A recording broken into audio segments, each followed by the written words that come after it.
Guru Kripa Kevalam. Namaste and welcome everyone to Satsang today. Sadhguru Shri Muji Baba ki Jai.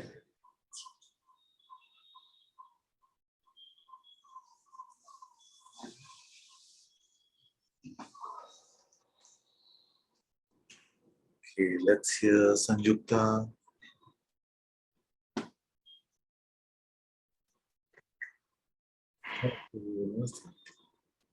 Hi, Ananta-ji.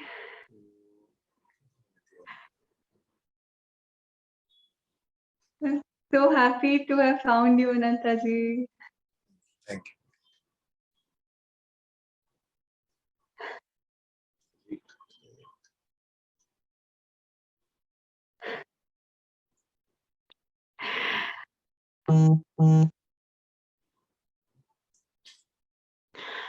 Ananta-ji, I wanted to check with you if I'm on the right track, if I'm in the right place. And the reason why I'm asking is because the mind is such a big trickster. So many times it gets into the hallucinations, thinking that, okay, you feel that you're there, but you don't know. So it is such a puzzle, So I want to check in with you. Very good, very good. It's a good start to Satsang. So let's look at this moment to moment. Like, am I at the right place? Am I doing well? So, of course, in the way that you're asking, you're doing very well. So, full blessings, full love on that. But really speaking, it's all just moment to moment. If you're involved with the mind, if you're involved with mental concepts and you're giving them, then you're in the wrong place for that moment. And in this moment, if you're empty of all of those considerations, then you're at the right place. So there's no real determination to be made in time. See? No real determination to be made in time. So something would happen, and I'm just like, oh, what's happening? What do I do? Like that, no? So yeah, I could say, oh, I was in the wrong place for a moment. I was in the wrong place for a moment, and then that is dropped. The right place. See? So even the determination of right and wrong place, you see, where will we keep that? If you were to go a little deeper into this question, like where will we determine whether we are going well or going badly? All within the cellar of narratives, you see. And really speaking, although the place from where we started the conversation was saying that, of course, everyone who comes to satsang, everyone who is looking for guidance will have this question at some level. And of course, I can provide some inputs in that way. But really speaking, if you were to look at it, you'd say, just step out of the narrative, even of the narrative of the seeker. So the seeker who wants to ensure that they're on the right path, they're getting to God, not going down some garden path or something. So yeah, that is also part of our narratives.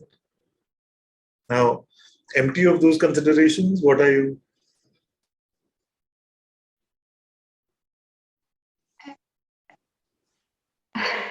It's very difficult to answer this, actually. It's just feel like myself. Yes. Yes.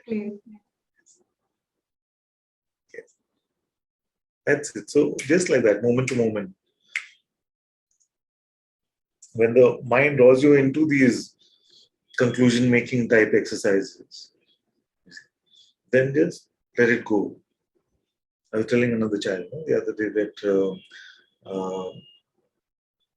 how big is your mind compared to your being? How big is your mind? Yes, yeah, not so big. It's actually very tiny. Okay? So then the question is, why do we have to resolve something there? What is the reason that we need resolution? If the mental aspect of ourself is so small, what is the need to always refer to that for identity, for resolution? Isn't it? That is using your question as a segue into satsang to really get to the heart of the matter.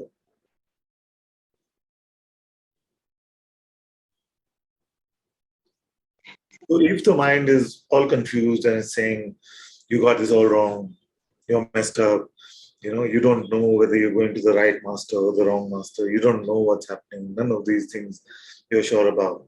How much of your space is it taking? You see?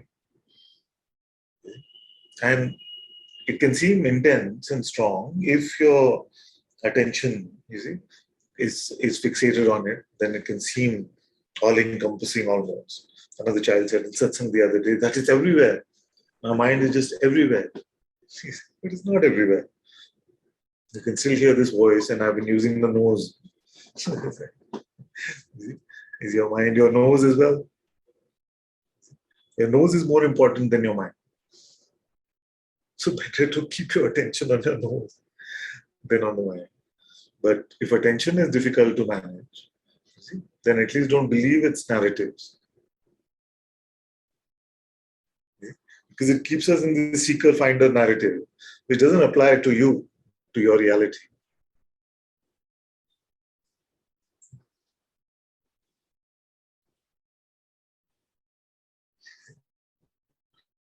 So what should our Anyway, it's right.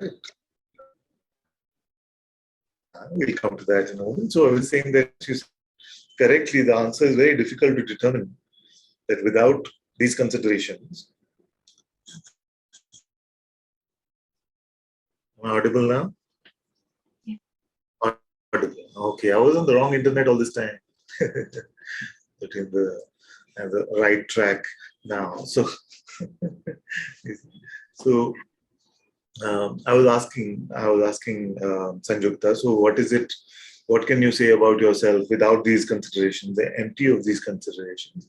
And she said, yes, very difficult to actually determine this because we're used to determining a state or a condition based on this conceptual understanding, isn't it? So if you say, okay, empty of that, what are you? That is the question for all of us. Because in that, there are just a few primitive options, these storybook options. In that, what could you be? You could be this body mind, who's a spiritual seeker, who is wanting to find the truth, who's on the right track or wrong track. All of these considerations in the mind. Okay? But without it, what are you? Without the mind, what are you?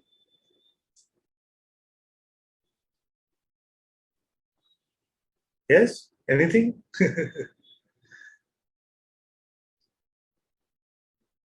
What are you without the mind? You're the one in which the whole world appears.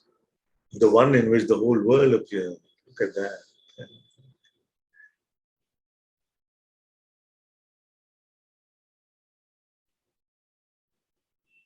It's just that switch over. Is that switch over.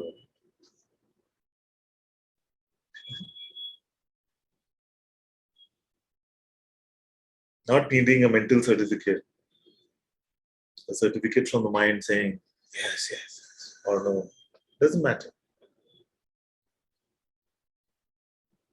How many of you still feel that if your mind said, no, no, you're doing a really bad job at freedom, that would still be so important? Raise your hand like that. If your mind said you're doing a really bad job at this, you see, then that would be really important. That would still be important. Here, nobody too much peer pressure in the room. I see some courageous ones on the.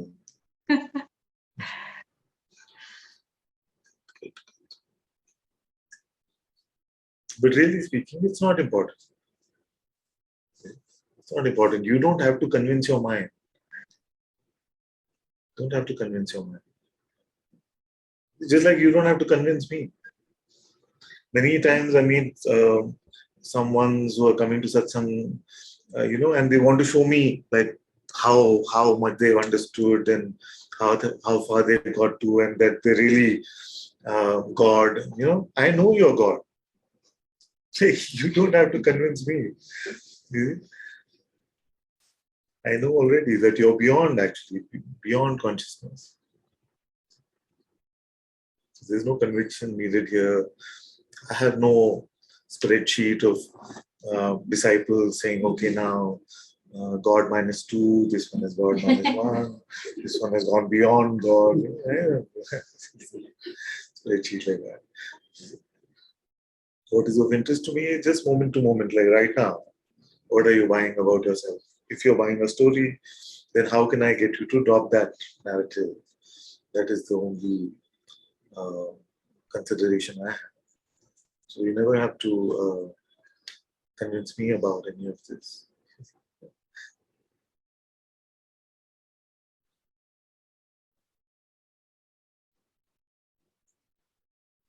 So if I'm clear about what you are and who you are, then does your mind judgment matter so much? Does your mind certificate? Father saying this because he is very nice. My mind really knows me. Hear that?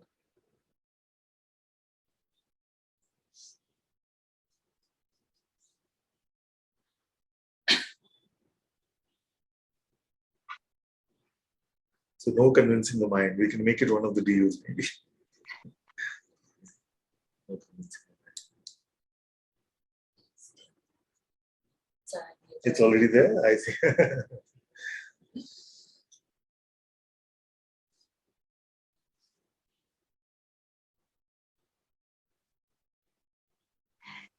Ananta-ji? Yes. So our whole sadhana and practice is to keep our attention in this place, right? Yes. Most sadhanas are designed to not give attention to mind.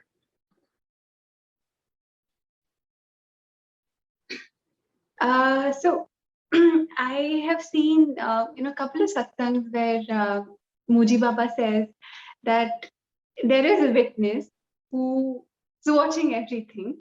Yeah. And also you can witness that witness too. Yes. Right? Somewhere I know this. I mean, I have felt this. And I don't know, somewhere my mind is very confused as to where should I be? Should I be? Yes. Sometimes it may be said like that. So if I say to you, are you aware now? Yeah. Yes. So what did you witness? Just my mind asking the question. So the perception of the mind, is it that makes you aware? Yeah. Now suppose that perception went away, would you still be aware? Yes. Yes. Now suppose I did not even give you the time to look at what you were perceiving. See? I'm just asking you, are you aware now? Right now. Right now. Is it? It's just there. Is it? Now, what happens is that many times we come to the notion that because I'm aware of something, therefore I'm concluding intellectually that I must be aware. That there is a perception of the hand, there is a perception of the face, of the computer, you see, there's a perception of the world. Therefore, it is logical to conclude that I must be aware. But all of that, therefore, it is logical to conclude is not the part that I'm interested in. because we are not coming to any intellectual conclusion. Independent of that concluding, are you aware or no? Independent of what perception there may be or may not be, are you aware or no? Okay. So this aware, how are you aware of it?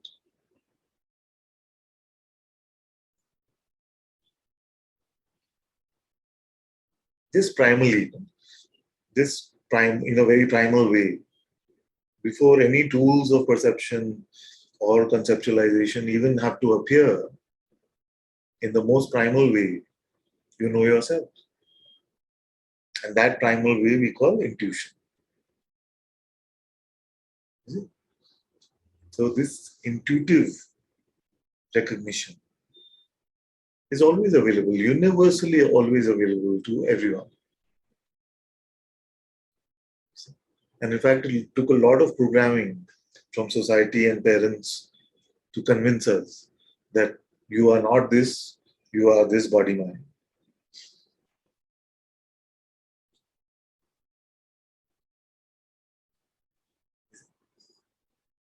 So although it may be said sometimes provisionally that keep your attention on yourself, it doesn't really mean attention. See? Because attention cannot go to the self. You may say, I'm withdrawing attention from perception. And I'm withdrawing attention from thought primarily. So that if there's no attention on thought, there's no question of identification, no question of belief at all. And most sadhanas, as I was saying, are designed to keep attention away from thought. So look at any sadhana, keep your attention on your breath. So attention is on that. And because attention is limited, you cannot have unlimited attention. So when you keep it, you're told keep it fully with your breath. You keep it fully. And if it was unlimited, you could not keep it fully because there's no fully. Because it is limited, you can keep it fully. So on your breath or on a chant, just keep it with the chant. Or keep it, if you're walking, just keep it on your feet. If you're cutting vegetables, then keep it on the action of cutting. So mindfulness. So if you look at all of these sadhanas, then they're designed to give you some control over your attention. Now, I was terrible at all of these sadhanas. I have to confess that these sadhanas, so they would work provisionally, and for a few days I would feel like, wow, this is it. I found it, and this is all I have to do. But nothing was really, nothing I was really consistent with. So that is why I don't advise too much of this attention control type stuff. I mostly just talk about belief. Because without belief, independent of how much attention you may put to your mind, without belief, you cannot get identified. So your attention may be fully with the thoughts. But even then, unless you give belief, truth value, assent to the concept, you're still not identified. So that simple surrender or letting go seems more natural here. So that's the way I express it here. So if you find in Satsang, I'm hardly ever speaking about controlling your attention.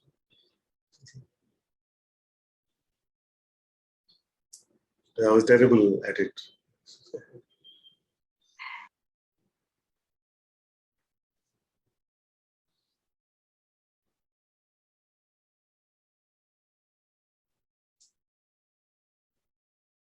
And the other thing that happens is with any practice, and it's not that the practice is flawed, but it is the human condition, where the notion of the practitioner can get activated. Like we get a lot of belief around being a good practitioner or a bad practitioner. So the spiritual identity holds on to how many hours did I meditate, how often did I do the inquiry, all these kind of then benchmarks, then become about this body mind being a good or bad sadhaka.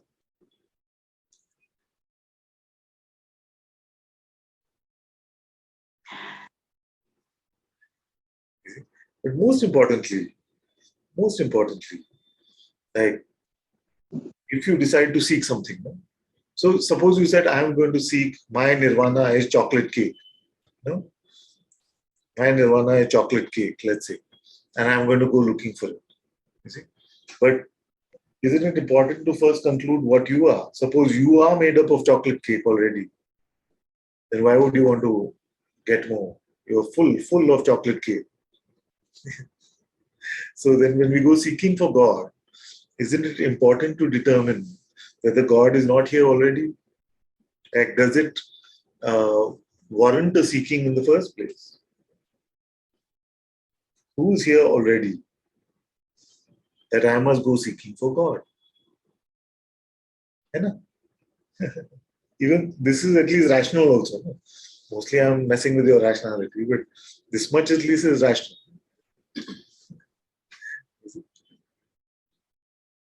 Before we go looking for something, isn't it important to check whether you already have it or not?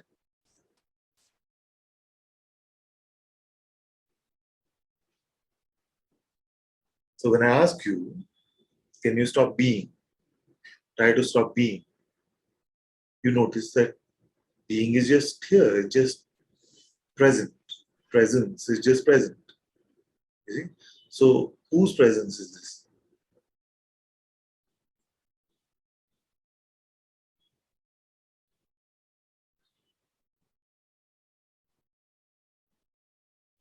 Whose presence is already here before we go running looking for God?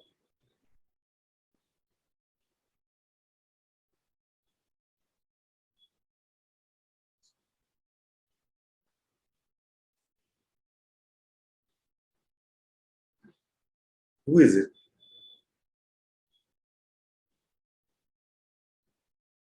Your being, your presence is whose presence? If it had a boundary, you could say it belongs to this body, just like the hands or the nose, see, or the legs. But is it like that? Is it an organ of the body, the presence? Then, what all can your body be made up of? The aspects of your body could only be made up of food, blood, flesh, bones, all these things. Your being is what? Is it blood? Is it flesh? Is it bones? Being.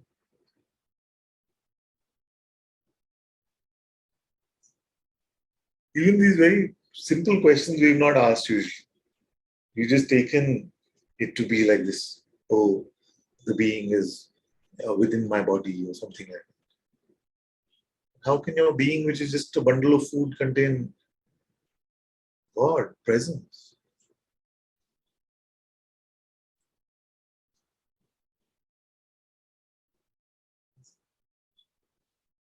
So, you may say, okay, I'm seeking that which is the absolute, beyond even presence, before I am. Now, is that not already with you? Not even with you, not already what you are? Who is aware even of presence? Is presence aware of you, or are you aware of presence? What is the prior? I am aware of presence. You are aware even of presence. Even of presence. That's why you can say, I woke up this morning. I mean, what? Presence woke up, being, consciousness woke up. But I witnessed even the waking of presence. So what must you be then? That presence, that consciousness in which all of this appears and disappears. You are prior even to that, before I am.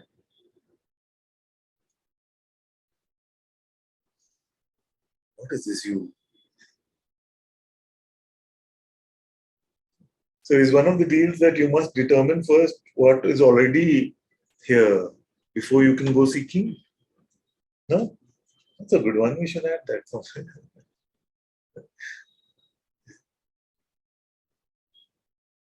Okay. Before you go looking, grasping, holding on, searching for experiences, you must first determine what is your present condition. You have to diagnose before you can remedy. So, what is your present diagnosis? Absence of God. It's only if your present diagnosis is absence of God that you can say, okay, I need to seek God. If you say full presence of God, then what are you seeking? Full presence of God already, then what is there to seek? See? So it's all of that convincing the mind rubbish. It gets in the way. Because what I'm saying actually is very simple.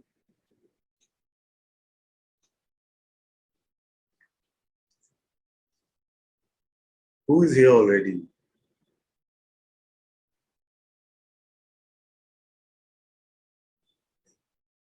Now your mind will shout and say, but how do I know it is really God?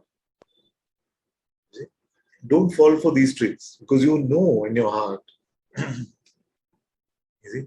Don't fall for these presumably humble cries or requests from the mind. How can I know? You can't know. You conceptually can't know. But in your heart, don't you know? Intuitively, don't you know already?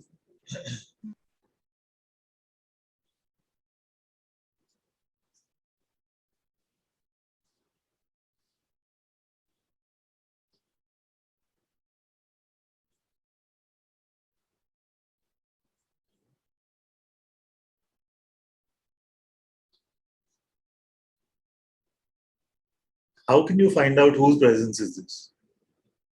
Is this a question for your head to answer? Can your head truly contain this question? Impossible. How can you find out?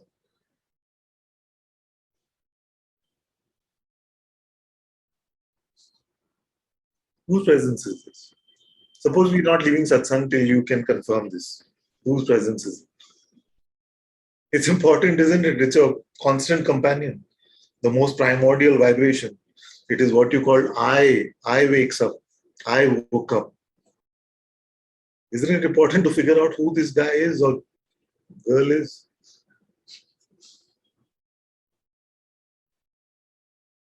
Who is it?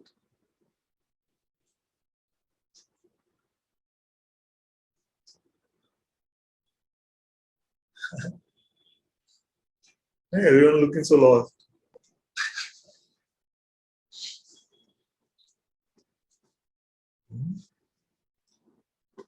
How many of you feel clear about who this presence is? And clear. I don't see Supriya. Is that a hand, my dear? Yeah. And this is not points. I'm just trying to read the room. Very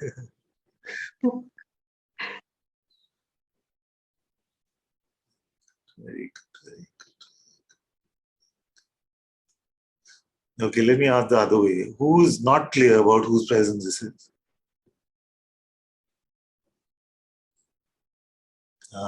Good, good. Thank you. Thank you. Okay, very good. Okay, so let me try and give some tips about this. I see your hand. Thank you.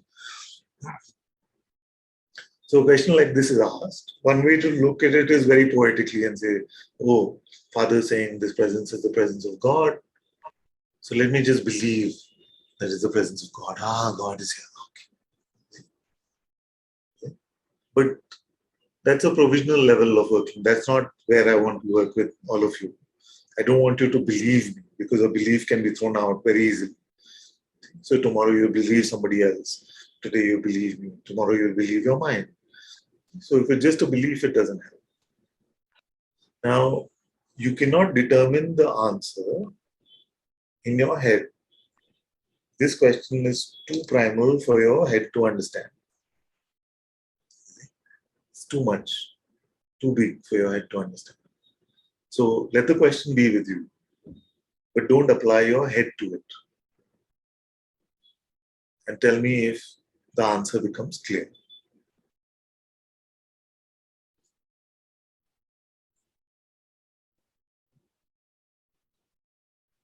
It's okay, there's no rush. If you can wait 30 minutes for pizza, you can wait for this. This must be very primary, no? Because this presence is just here.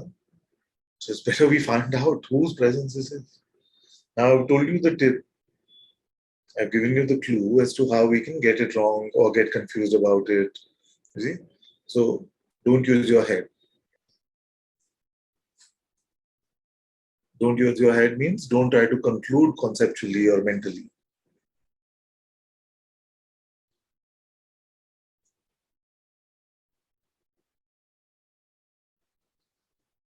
Stay like that.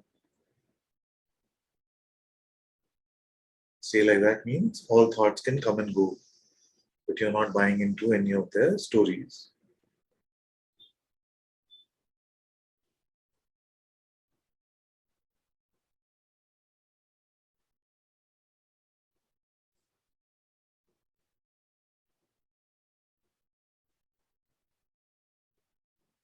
You don't have to use the word God because I use.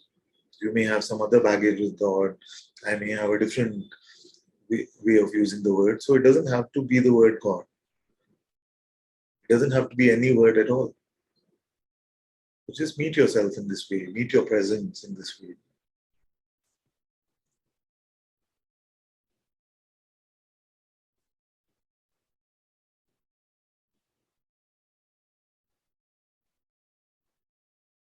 Let the question be there, whose presence is this?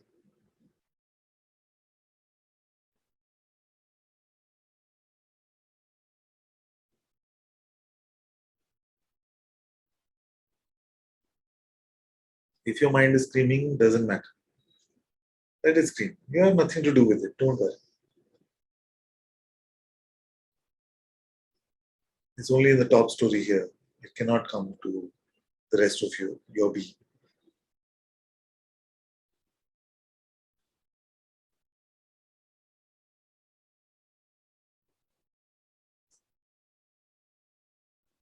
The presence of your being belongs to whom?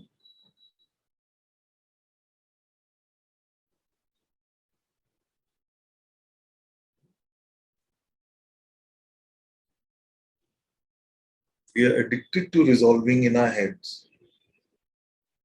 So this exercise is kind of an antidote to that. Because your conceptual answer doesn't matter at all. You could say frog or God, it doesn't matter. Conceptual.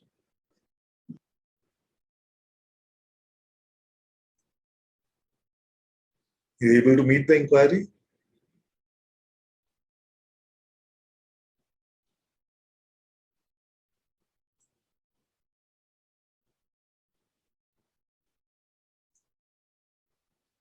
The mind may convince you to go on some other adventure.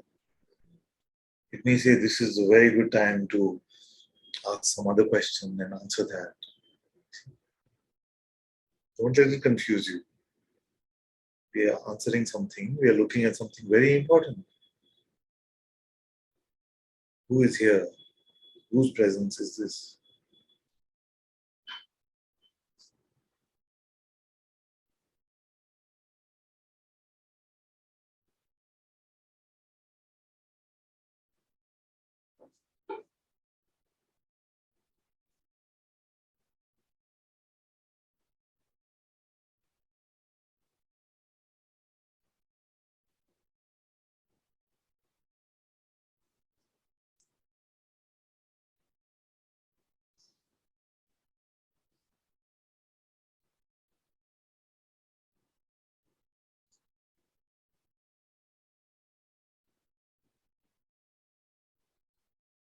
What is your report?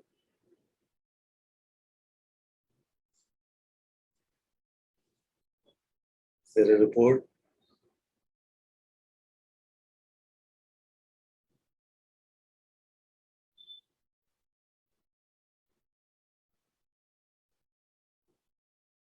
The report about the intuitive insight, not a conceptual report.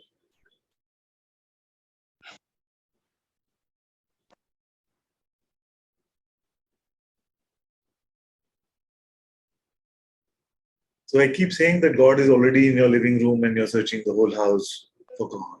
This is what I mean. Already your very presence is that which you're looking for. The greatest being, the highest consciousness.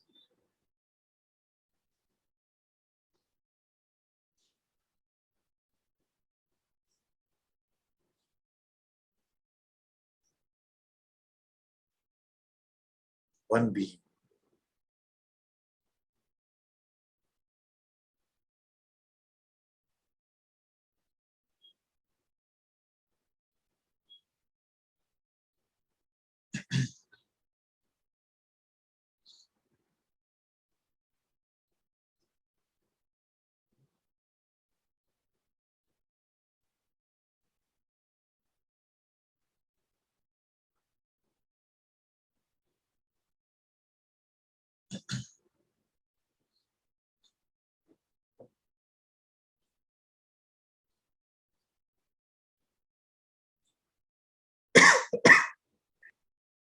Good?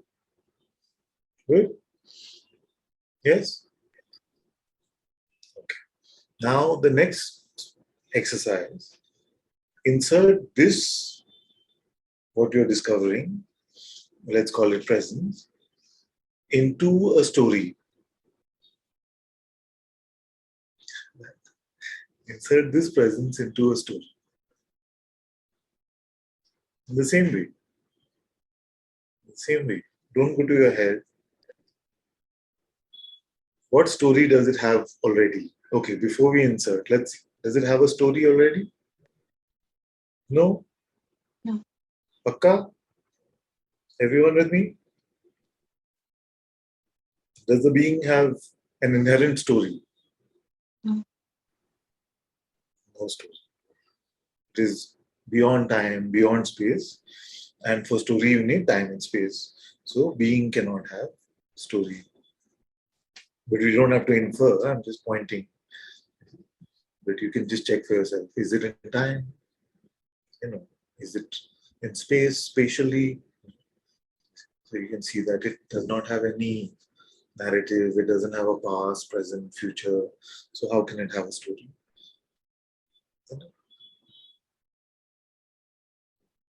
But now, without the mind, try to make a story for your we.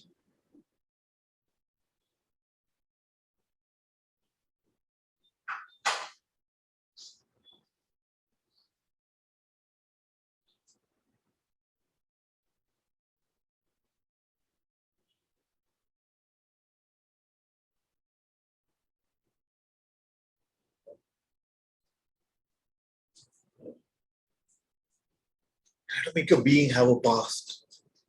Give it a past. Give it some attributes, some state. You do it.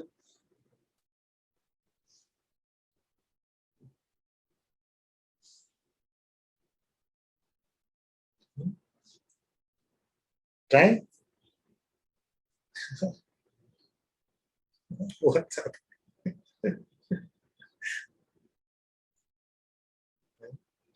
But, leave it aside. Don't bother with it. You can do it. You're with me. Don't try to conclude anything from your mind. Doesn't matter whether it's peaceful or shouting, it doesn't matter at all. Just imagine your head to be the top floor of your house and you are not bothered with what is happening there. You see, your kids are having a party, you are not bothered with it. Let them have whatever party they want. Okay? What about the rest of you? The remaining floors?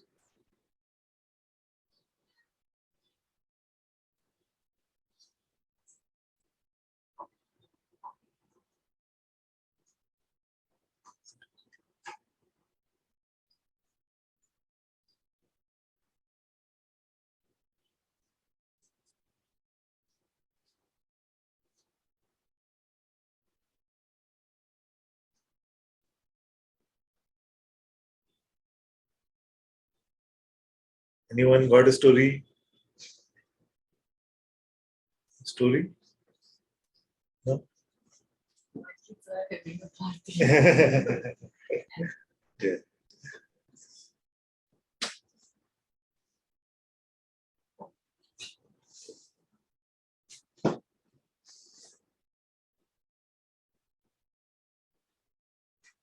So this is the end of suffering. Because to suffer, you need a story.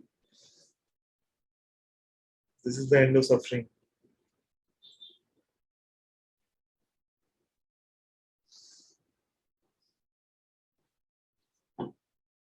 This is the discovery of being, discovery of God, discovery of consciousness, and the end of suffering.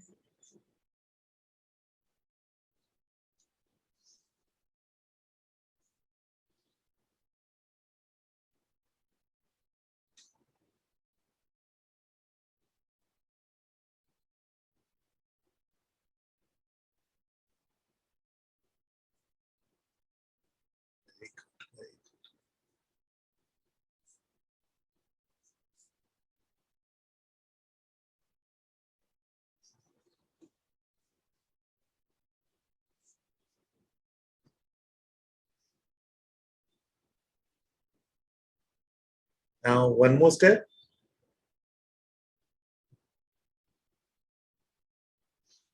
That which is aware of this being,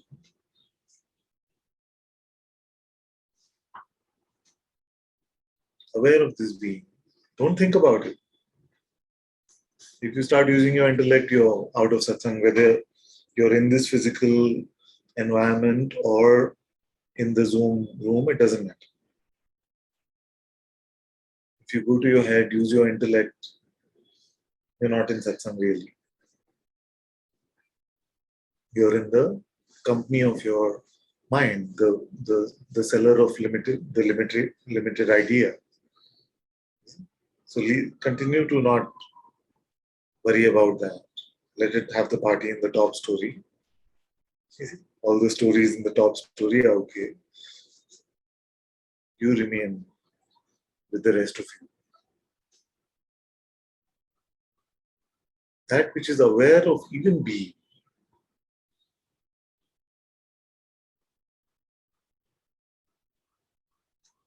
empty of all attributes and qualities, the pure witnessing.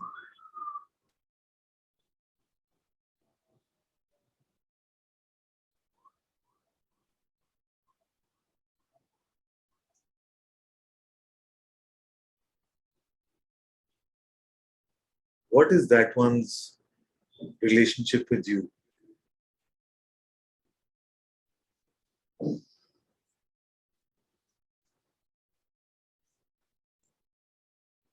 Is that awareness something that you have? Are you something that awareness has? Is the relationship of ownership? No. Keep looking at it.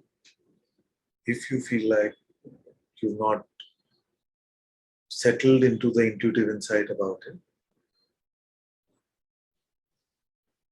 because we are very quick to make awareness it. Nothing happens to it.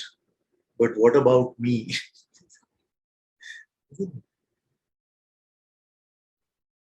So this awareness that witnesses even the presence or absence of being, sleep state or waking state,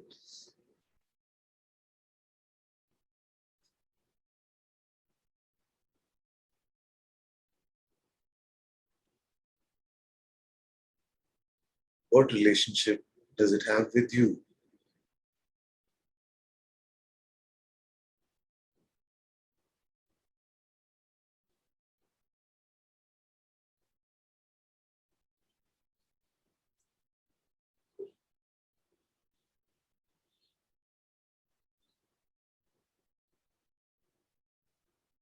What is the relationship?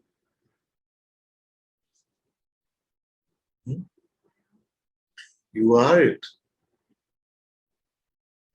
You are it.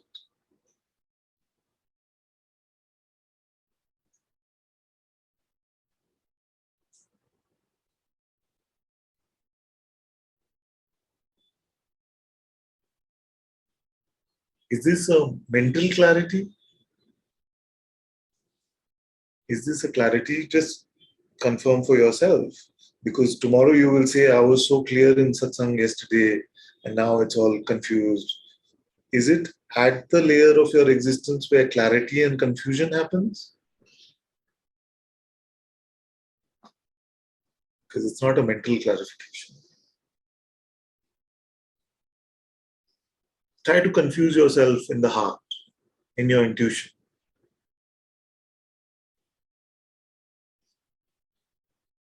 Become confused about it.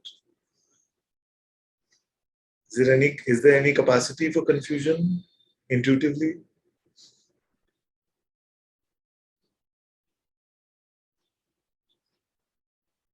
How many of you feel the mind is attacking too much? Let's put your hand up. Mind is attacking too much. Nobody. Don't. Thank you. Thank you. He's doing his job. Don't worry. Thank you.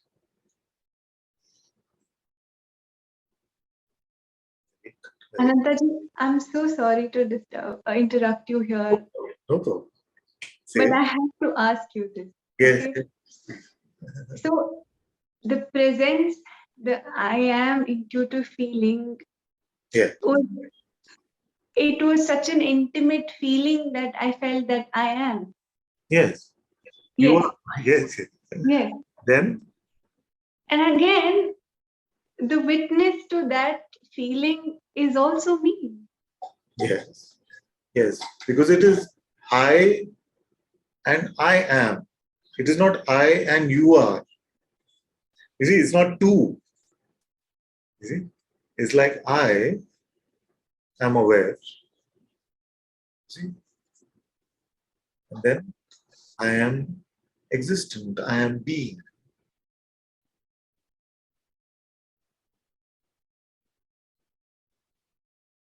And again, the tip is don't try to conclude or verify conceptually. Like who is amming? It is you.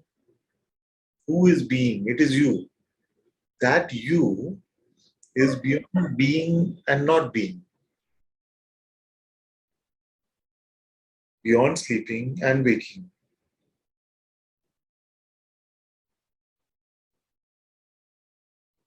And I realize the way you use the word feeling to signify this apparency of self-knowledge, because the vocabulary doesn't have words for this insight. So we have to use words like feeling, but it's not a feeling, is it? It's not like anger or bliss or any of those feelings. Just confirm that. Yes. It's one of those feelings. So when we say it feels it is I, we actually mean that I recognize intuitively that it is I. It's not a feeling that emerges. It is I.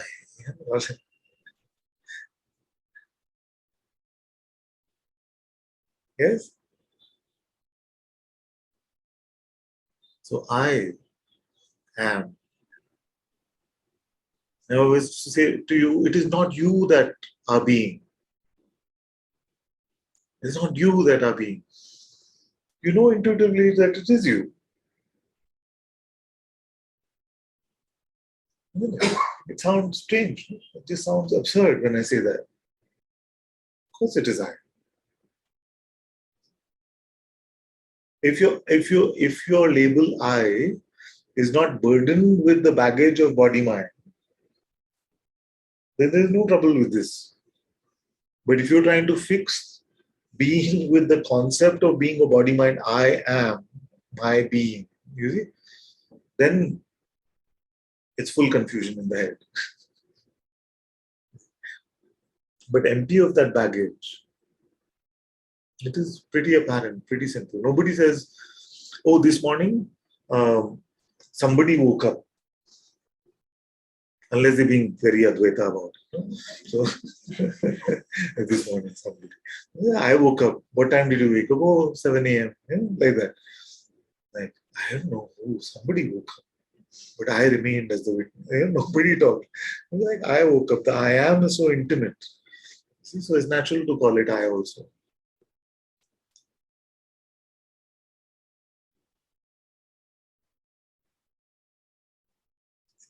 So just remaining headless, remaining headless. Your presence is whose presence?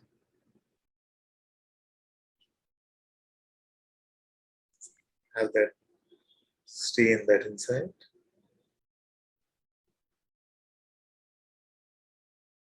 And who's aware even of this presence?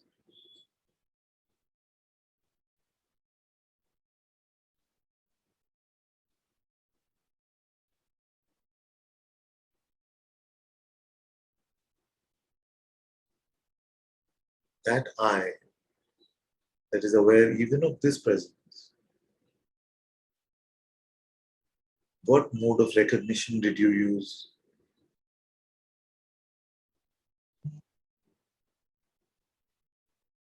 I said to you, how dare you say it is you?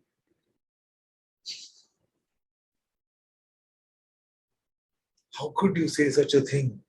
What do you think you are? Huh?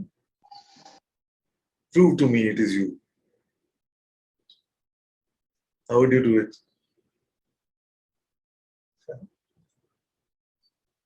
How would you do it? Are you seeing such a thing? You're just making things up. I am aware of God. Who talks like this? Sounds absurd to the mind. That what is your discovery? Of course it is you. Of course it is I.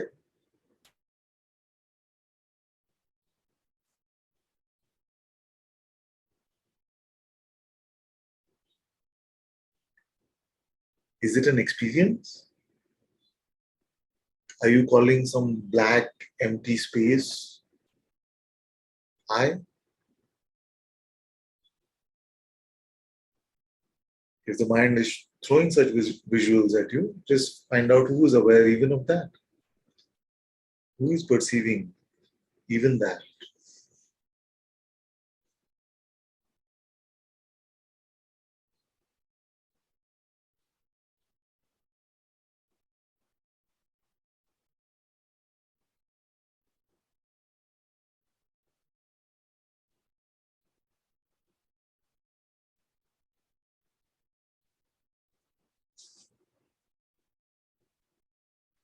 Resist all temptation to squeeze all this into your head. Okay, because it will only make trouble over there.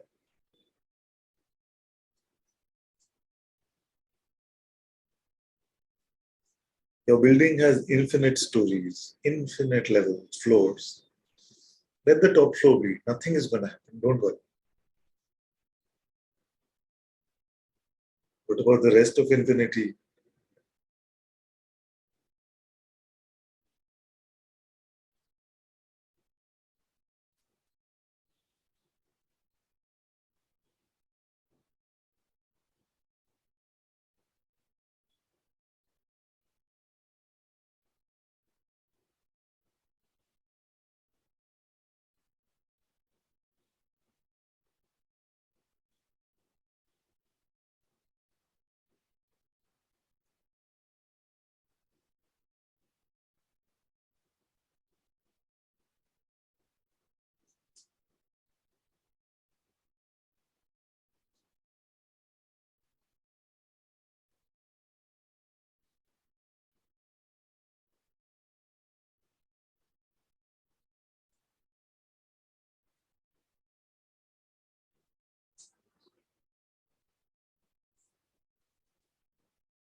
So this I that is witnessing even the amness, the being.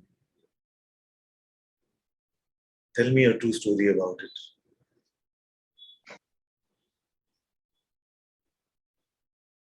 Tell me what happened to it.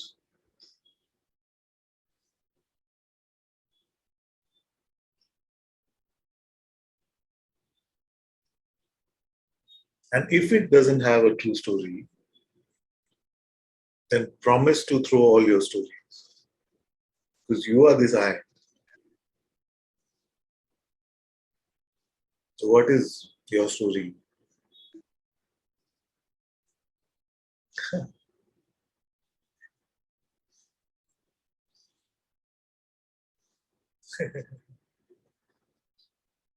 What is your story?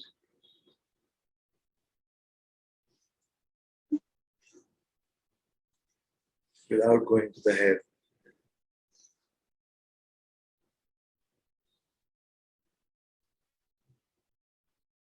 Let's hear some headless stories today. Can it work like that?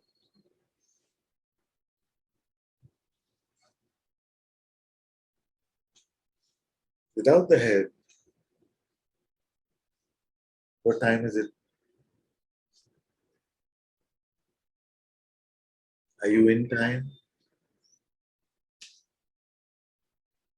Without the head, how much space do you occupy?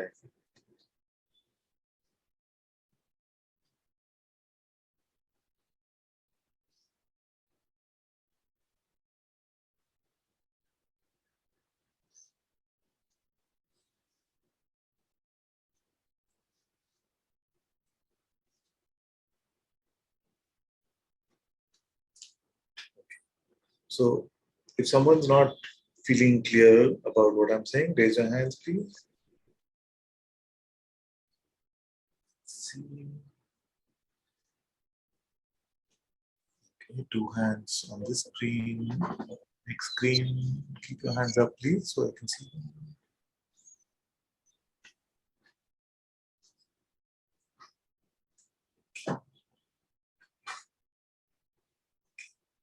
Very good. So, Devi, come. We'll come back to BP in a moment. Can you hear me like this without the headset? I can hear you, my dear. Can you still hear me? Yes, I can hear you very well. Very good. Very good. Very good. Whew. I felt I was looking at you throughout the conversation so far, and I felt you were with me actually, most of it. That you were with me most of it. Like I feel in Satsang something is happening, like something is I don't know, hearing you in a way, and it's but still there's, and maybe I should just stay with that, you know, but somehow it feels so hard to not believe my mind, or I don't know, the mind seems so, or the stories, they're like there, and also like Tell me a true story from the mind.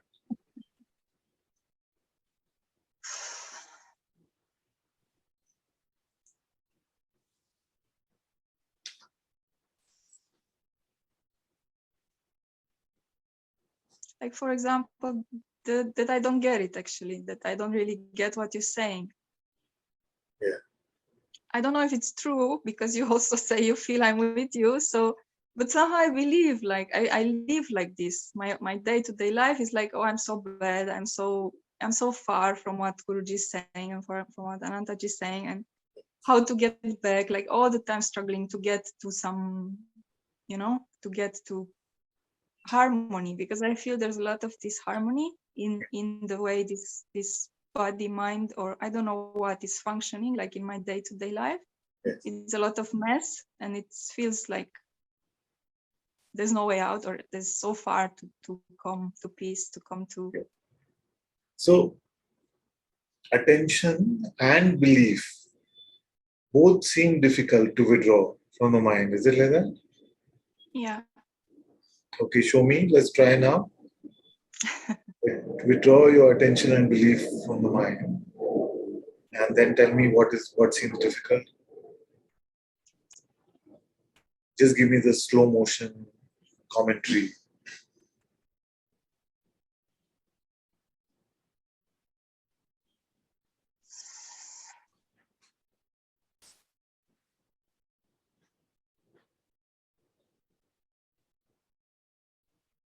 When the thought comes which seems so believable, just say it Yeah, out. so it feels like there's still such a mess in this body, energetically and physically and mentally. So the thought said that. It feels like that. It's not only a thought. It's like it But feels like my experience. so a little bit of switch has to happen in the sense that you hold my hand, you see, and you have to collaborate with me a little bit, you see, in the sense that when the thought is offering this to you, you see, just don't accept it. Let it come and let it go. And then, in spite of that, you see, in spite of your intention not to give it belief, if it still takes it from you, then expose that one thought.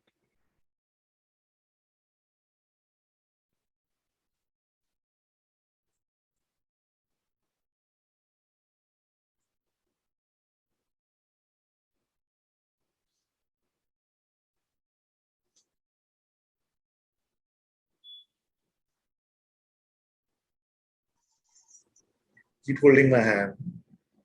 Whenever the thought seems too strong, bring your attention to the holding of the hand.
This is very good. This is very good. But it feels like I have to do this and hold on, and then I get lost a bit and I come back. For a while, it can seem like that, you see? Because many times it can happen like this. Because provisionally, it will feel like effort a little bit to become effortless. It will feel like that. So many times with the sangha, I can feel like it happens like this, that I say, okay, now you don't go to the head, you know, and it's like I'm telling my kids, don't jump in the pool. But the pool is there, so I have to jump in. I'm saying, don't jump. So stay with me, even if it feels like a little bit of effort to not jump. It may be very tempting. It's like, and then it can feel like, no, it is Father's job to pull us out of the pool. And I say, okay, come, shh. Yeah, and now don't jump, and then jump. So then it just feels like, because then we become the non-doer. No? So for a while, it will feel like effort to not jump in. You see, that's what I mean. You have to collaborate with me a little bit. You have to collaborate with me a little bit. When I'm saying don't give it your belief, as much as you can. But you see, like now when I listen to you and you say, hold my hand and just keep doing that, it feels that it's more powerful than before when I was doing it by myself, or, like, I don't know. Or maybe it's just a trick of the mind saying, oh, it's easy when you're with Father, but alone is more difficult. Or Yes. It's going to become easier and easier. Don't. So, like, this is a tool I've given you. So just, the mind is calling you, but you're holding Father's hand. See, and momentarily something will happen, something will go. It's fine. Doesn't matter. You come back. Just come back. That's it. For a while, it may seem like oscillation for a bit. Just reduce it.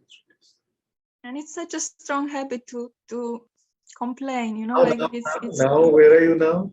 now. Don't conclude anything about yourself. You're speaking Okay. about my daughter. So, you see, let me make the reports about her. Don't worry about it.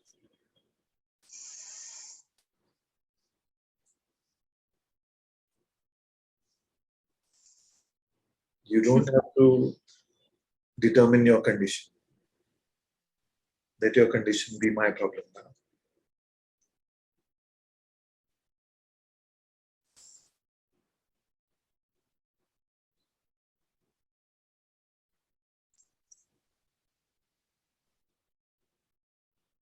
Thank you.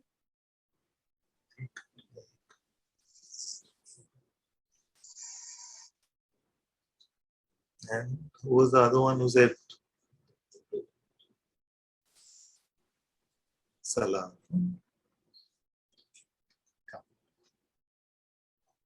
Thank you. Thank you, my dear. So, which part was not so clear? Can you clarify? I'm sorry. Which part was not seeming so clear? Can you clarify? Um, excuse me. Good. The part um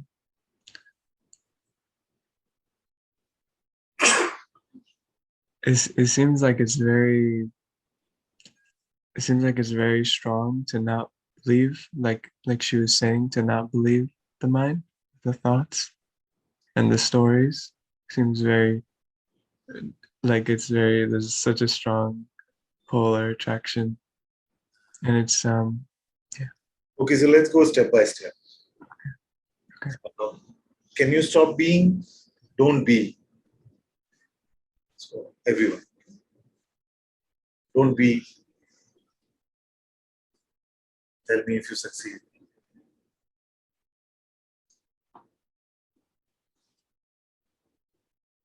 Can't succeed. So, we are just checking whose being is this? The unstoppable being, at least for the moment. Whose being, whose presence is this? And we said the only way to answer the question really is not with your head.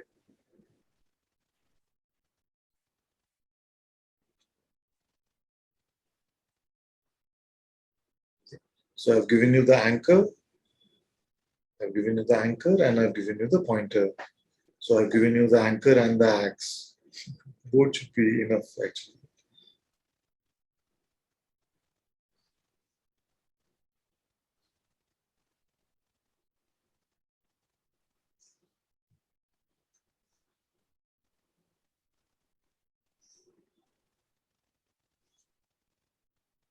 Is there anything personal about your being?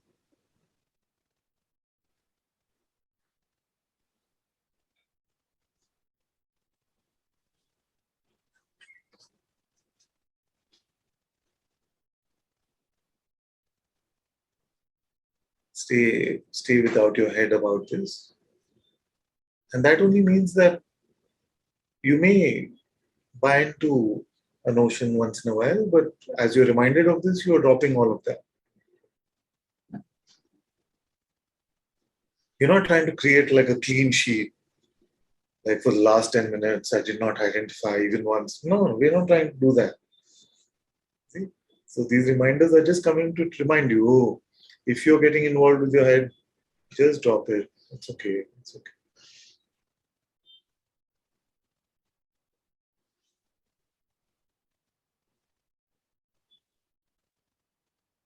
From here, is your presence apparent to you or no?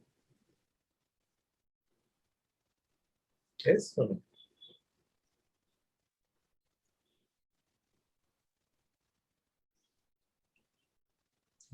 You not or not saying? Huh? Okay. Still what? S- s- um s- s- uh still not, it seems. Still. I'm not sure. I'm not sure. I'm not sure. Now, can you notice where you could have been sure or you're not sure? You can notice that aspect of yourself. Like you're looking for surety or clarity in which part of yourself? And right here. Yeah, no, you can notice that. Now, what's happening just below that, in your nose, on your chin? What's happening? Is there an absence of presence there? No. So apparent. That's it. Actually, that's it. There's no absence of presence in my nose or my chin. So why bother with the head so much? That's it. That's my highest pointing for today. I'm done. I'm done. Don't go back there. Don't go back there. That is the only addiction we have. The need to conclude conceptually.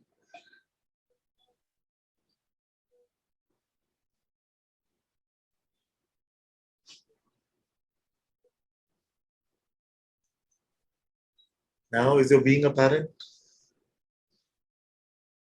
It's much more. It's much more clear. It's much more clear. It's still some doubts, but it's much different. Much different. Are we still in the playground where doubts and clarity are possible? Try to doubt from your nose. Doubt from your nose, not from your head. Huh? Try. Those who are innocent enough to follow these absurd instructions, it'll be very easy for them.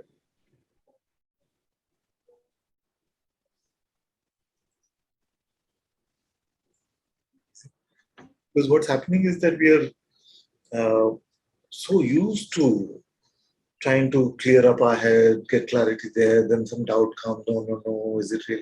You see, so leave that. Leave that.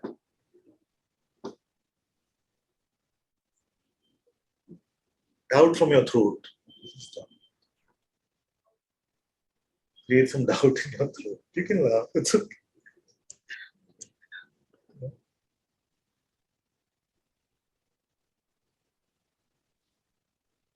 Imagine just looking at the body as a metaphor, you see, as an aspect of your being. The vastness of your being, just this tiny instrument, within this tiny instrument, one tiny aspect. It's so troublesome. And we've made it our life's mission to give clarity over there, which is meant to be constantly all over the place.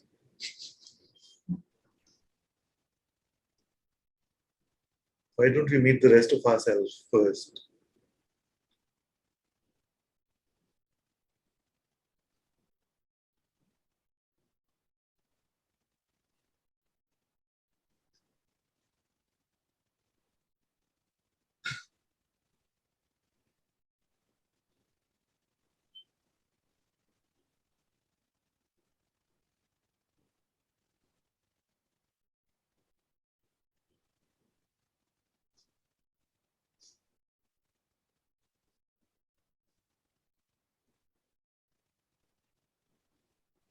That's good enough. That's good enough.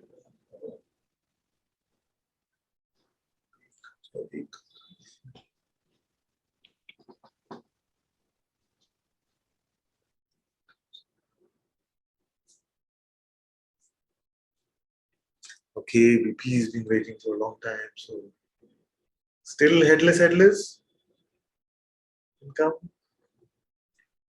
Oh, sorry, Mandy. 1 second. Namaste, Father. Say,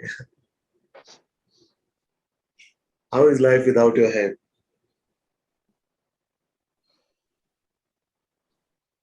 You are saying already the report. Huh? Saying already? You are already saying the report. Yeah.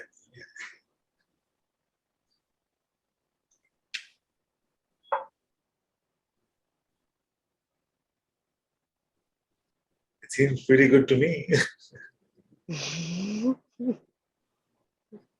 I saw one report that my mind is trying to convince me that I have this big that injustice has happened. You see, my heart, nothing.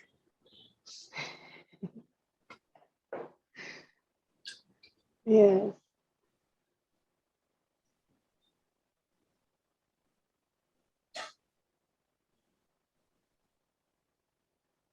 Then, I see the mind, the ego, this I thought happening, trying to do something, or but besides your head, anywhere else you see them? I'm already beyond. So besides your head, where they are meant to jump around and do all of this, anywhere else you see them? Can you repeat that? I'm saying besides your head, Mm. where these thoughts are meant to anyway jump around and do all of this nonsense. Besides that, are they anywhere? No. And by the way, for everyone, I just want to clarify, I'm using the head metaphorically. It's not your physical head that I'm talking about. You see, just like it's not the physical heart that I'm not talking about. So the game of life seems to be in this between this metaphorical head and metaphorical heart. And most of you have been long enough in satsang to hear me in that way. But some of you, if you're new, you may get a bit confused as to what head, what heart.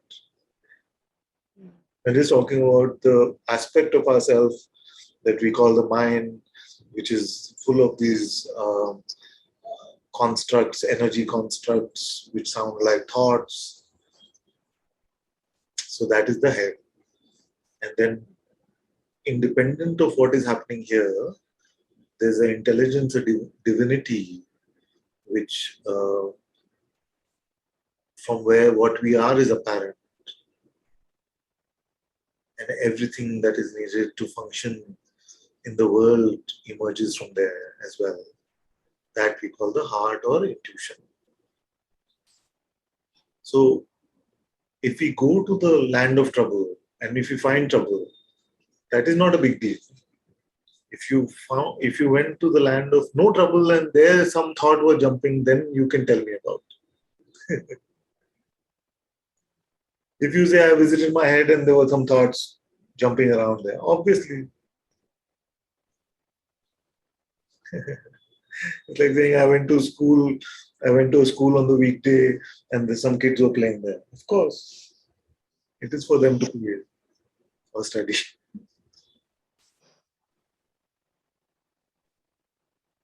Tell me something new. Something new. New means you went to your heart and there you found your thoughts playing. Is it possible? No. No. Then why go to the wrong guy? Sometimes it feels like your words are in the mind, and Forget. then there is this, Stop. If you continue to say feels like equals real, you see, then, no. so forget it then. If it just feels like, it is meant to feel like. Maya is meant to feel like reality. If God had designed Maya so badly that it didn't even feel like reality, then it would be a very bad design. So He's designed it to feel like reality. Thoughts are designed to feel like they are real. So if you continue to say feel like equals real, then we have a disconnect there. And it's a deal also we made that No. you'll no longer take feels like or seems like to be real because it just feels like. In fact, inherent when you say feels like, already you're saying it's not real. And you say it feels like or it seems like, already you're saying it's not real. So why value that then? Why value just an appearance? Yeah, it's the I thoughts who value this. Just leave this notion of I thought. It's one of your favorite ideas.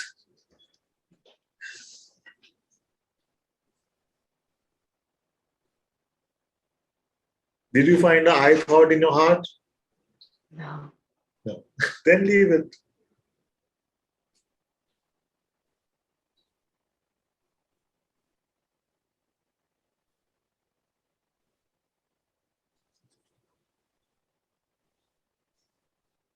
The problem is it is too simple. What I'm saying is too simple.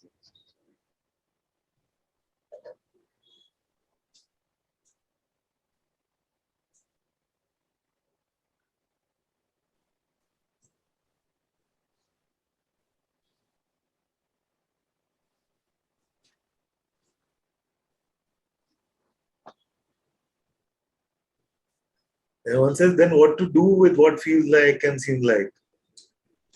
Dariya mein dalo. Throw it in the ocean. This is not what I am. Exactly.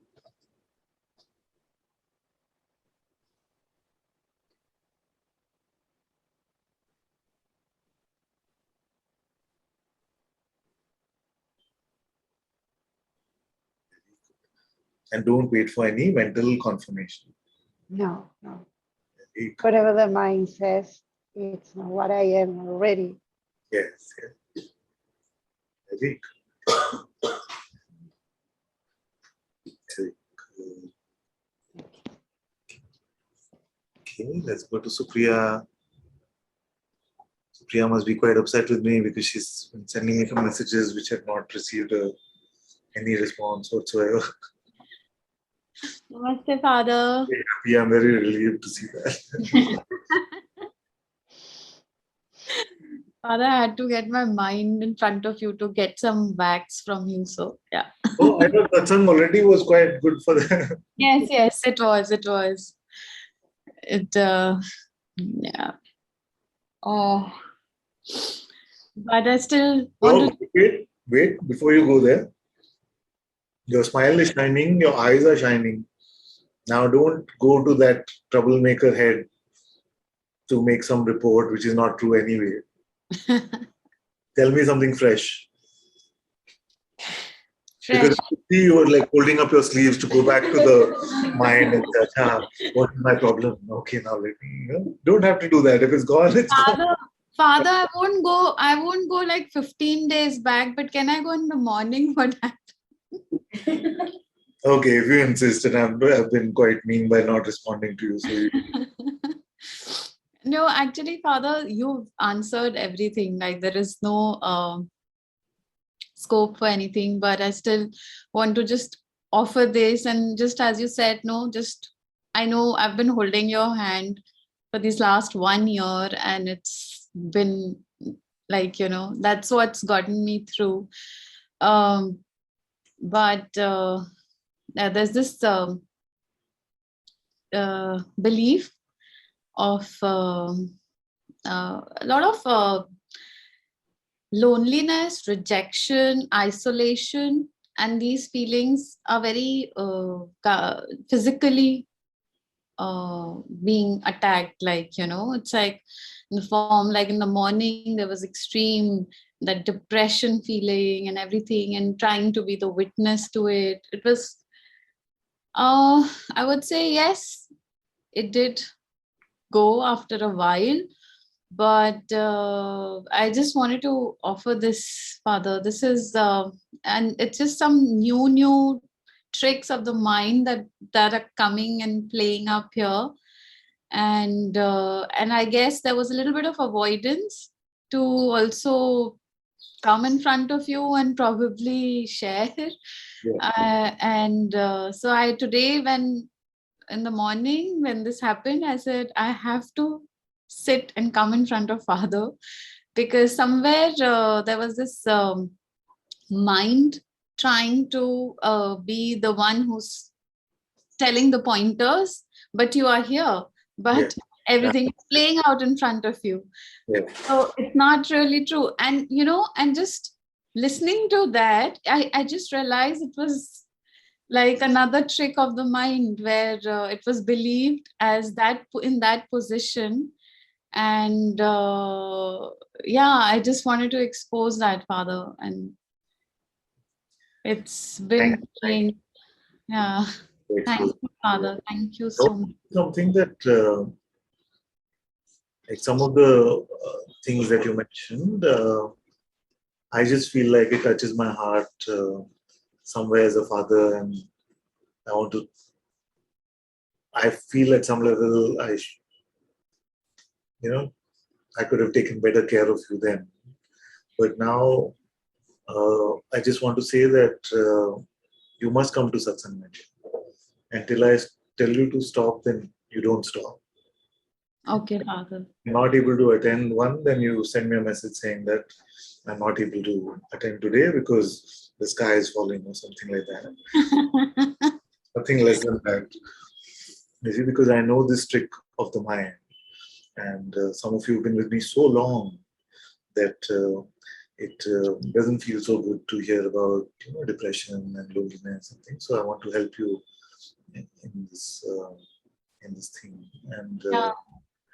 but I can only help you if you show up.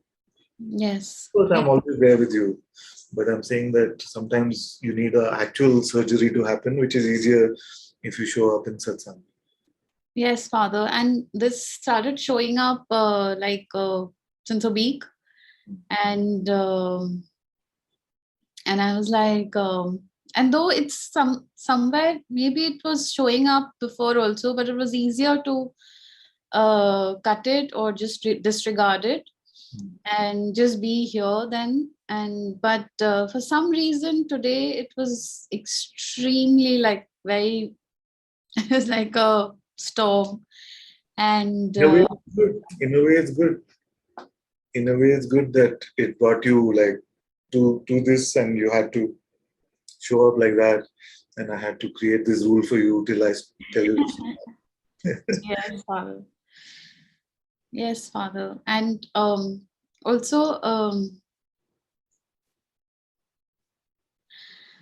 the other thing that had started to happen was that as if the mind was repeating everything, maybe again everything related to being alone here or whatever. So it was repeating everything. Maybe even when I was watching movie. Time, maybe 5-6 years ago, where you said to me, "I wish just everyone would leave me alone." Yeah. Yeah. Father, I totally believe that everything of the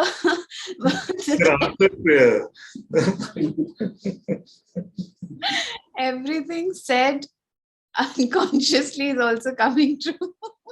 Oh, you become like a major like Siddha Baba.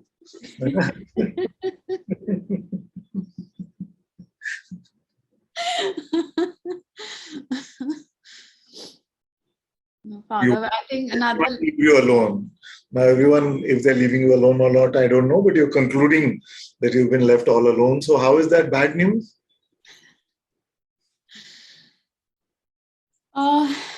I think I had the fill of it, Father. Now it's bad.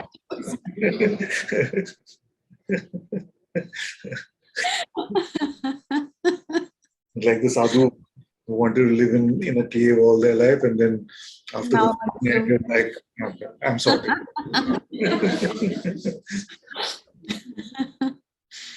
Yes, Father. But Father, mine has been very successful in tricking and being bought. Mine is designed very well, but in a way, we can say you have been successful in believing it. Yeah, that I've bought the story very well. Yes, The Father. great thing about this, the great thing about God, the great thing about fresh God, is it doesn't matter how long we've been identified with the mind. In one instant, you're done with all of that. Hmm. One instant of insight, one instant of dropping into the unborn. Where is all of that? Yeah. What does any of that matter? What you are is so beyond the tiny universe. But what we take ourselves to be is such a small object within this tiny universe.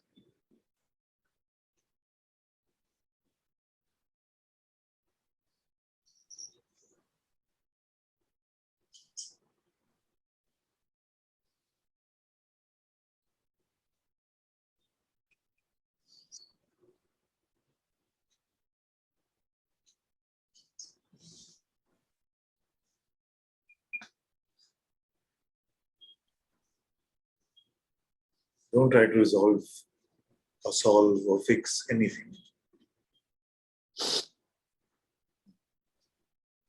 Yes. You can fix it better, you or God.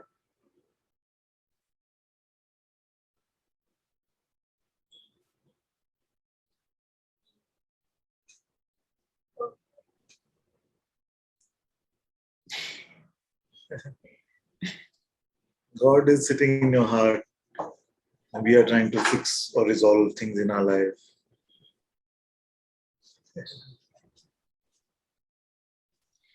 Delegate everything to God.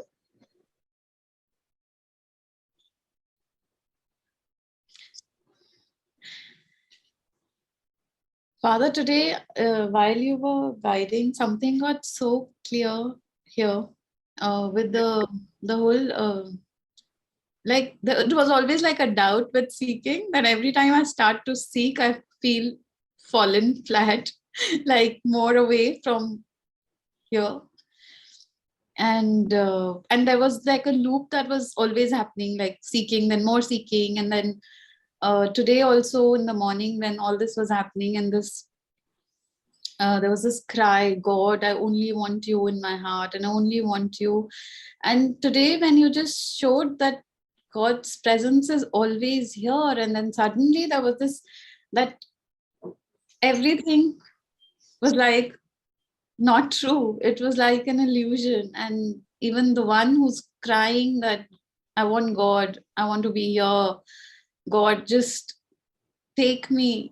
It's even before saying that, God is always here, like here, even more than I want. It's easier. Yeah. So, Full. yeah. Full. And never replace fresh God for anything else. You know how absurd the notion of desire is? God, fresh. Its entirety is here. But I can still want. How absurd is that? God is here. And I can still say, no, I don't want this. In some tiny aspect of my being, there's this play of perception happening. Within that, I'm so interested to not want something. How absurd is that?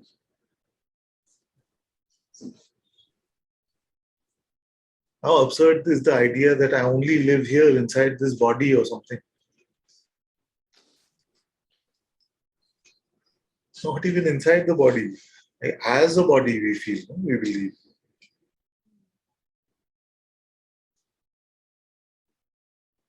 How potent, how intricate is the design of this Maya.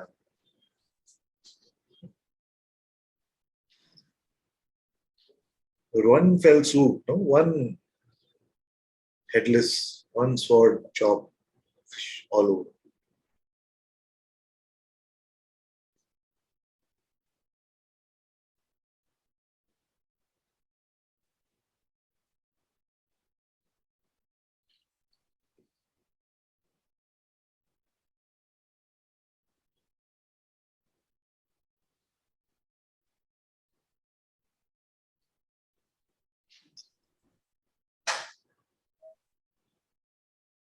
So are you leaving the top story or am I coming to Singapore?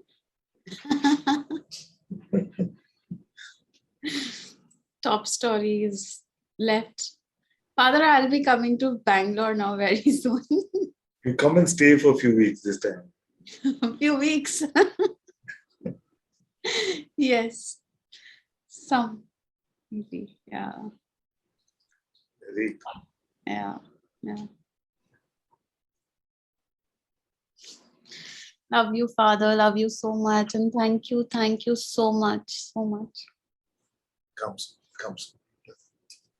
I'll be back in June then after that. Very.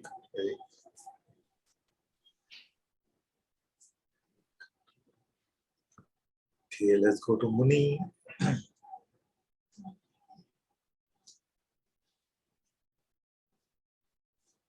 It did not work. I see. 1 second. Hello, Guruji. Hello. Can you hear me? Yes, yes, yes. Yeah. Thank you. So welcome. So welcome. Hmm.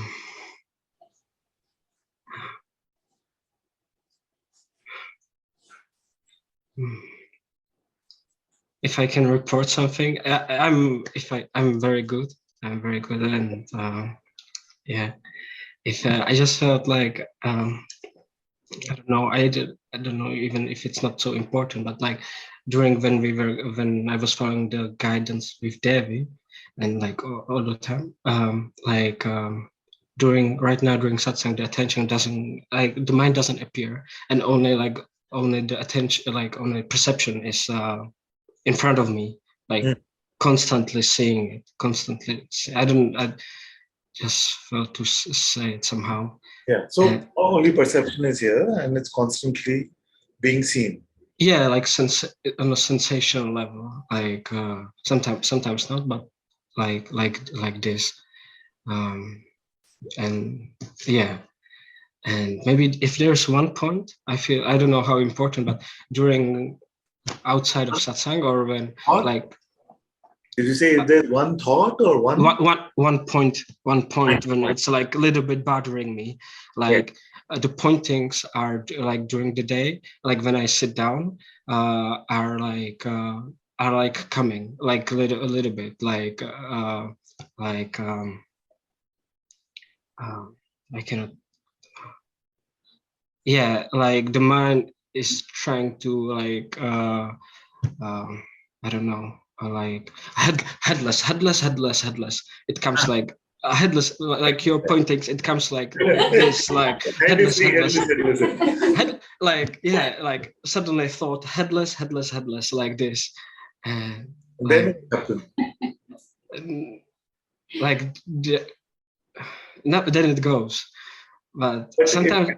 When it appears, do you use it as a pointer, or do you use it as a saying, "Oh, I need to become headless. Why am I not headless? Why should I be headless? Father's been telling me headless." So, is it more head because no? of that? This is not happening. Okay. It's yeah. It's just like this. When I sit down, it's what's the other pointer like? I don't know. I cannot remember right now. It's fine. That's fine.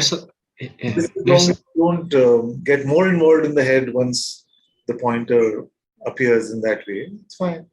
Yeah, there's like a little choice, like if I let it go, or like little subtle contemplation, like you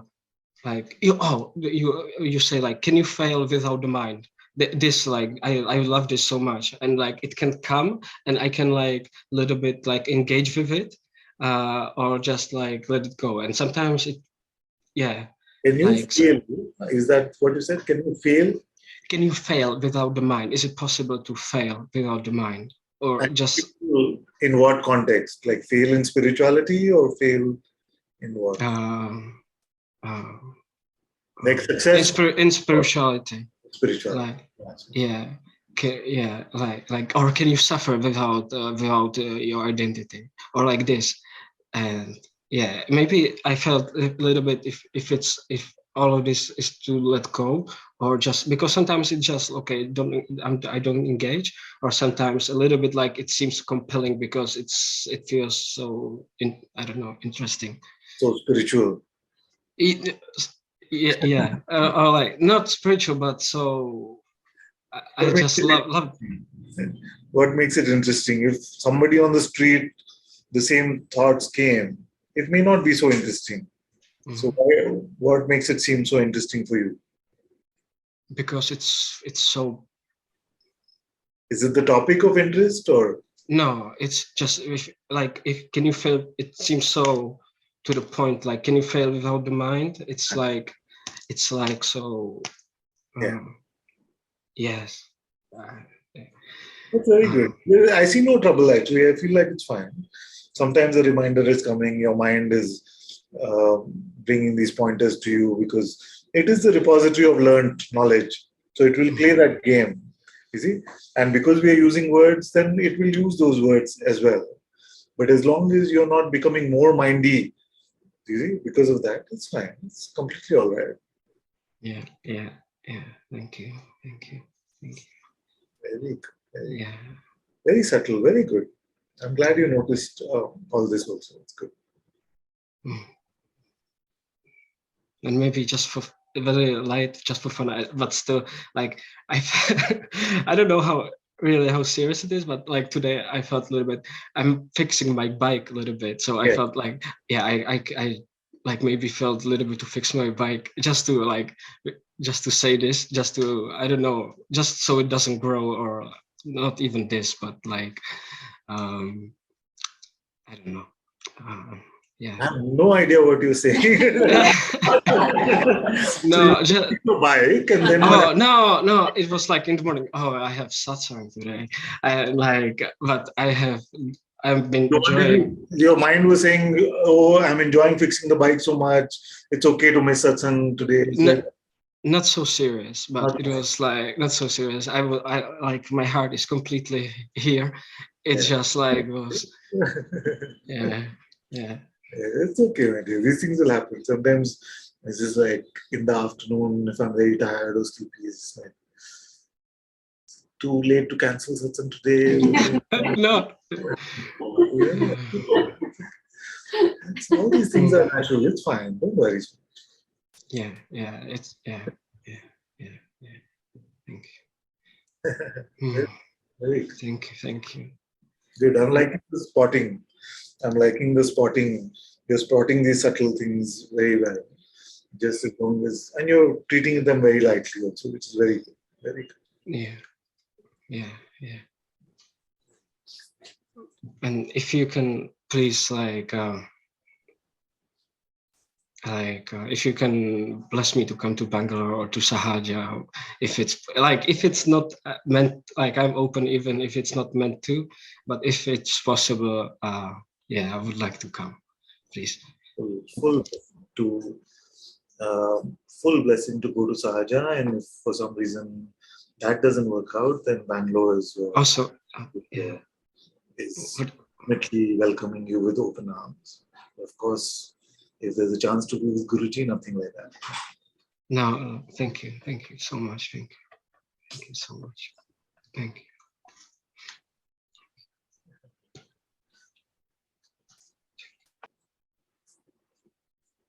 Let's go to Clarissa. Hello, Ananda-ji. Thank you. Thank you very much. There is a lot of fear to go deeper. Yes. And it seems that I always take the mind with me, that there's still a controlling what's going on and going back to the mind. So there's a lot of fear, and then feel like when you do go deeper, you take the mind with you. Yes. Elaborate on that point. How do you do it? How do you take the mind? It's a feeling that the mind is still controlling. It's looking what is happening. You're still translating from the mind. You're still trying to understand with the mind. Is that how you mean it? Okay, let's try it. Let's try it live so we know what's happening. Mm-hmm. So if I tell you to just check if you can stop being, to see if your presence is here. Now you can tell me about what's happening with you now.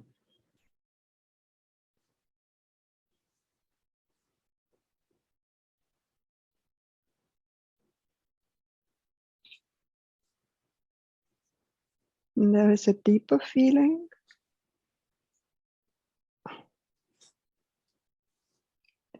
It's in the stomach. Yes. But the feeling in the stomach, that is within your presence, isn't it? Like the feeling is not bigger than the presence. It is the feeling which is just an aspect of your presence itself. Yes. Yes, and the mind is also in this. So now just whatever may be appearing in the being, That is fine. Allow it to appear. Just remain open and empty.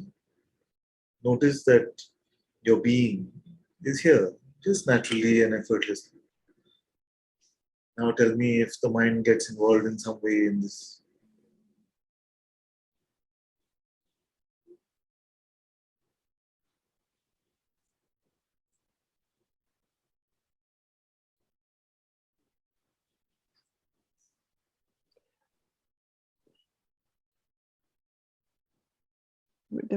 The, the mind still tries to take this all. Yeah, let it try. It is the mind's job to try. See? But does it succeed? In the sense, do you give it belief?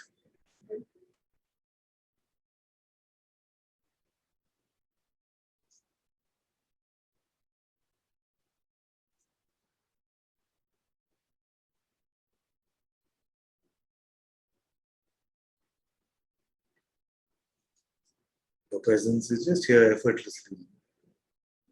You don't have to hold it up with anything. It's so natural and simple. Now the mind will of course try and say bird, there's that, something. It doesn't matter. This is there is also pressure, and this is seen. There is also what? Can you repeat? Such a pressure to stay there.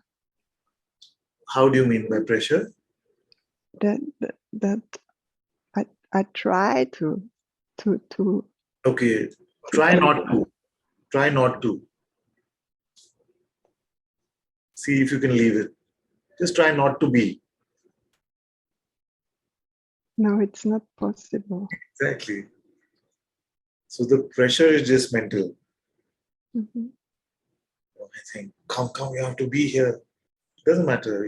That's why usually I say try not to be. Can you stop being? I don't say can you spot your being.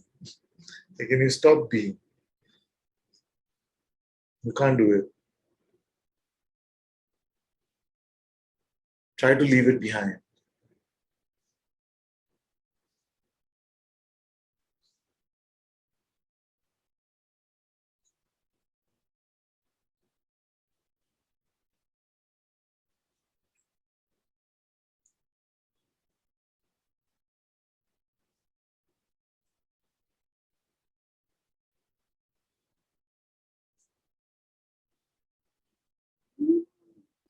You gave so many to stay in the heart, and this is very difficult for me to. That's always that I always go to the mind and. Are you speaking of attention or belief? Because if it is attention, it's fine. There's a strong belief in this. But belief for you as consciousness is very easy to draw.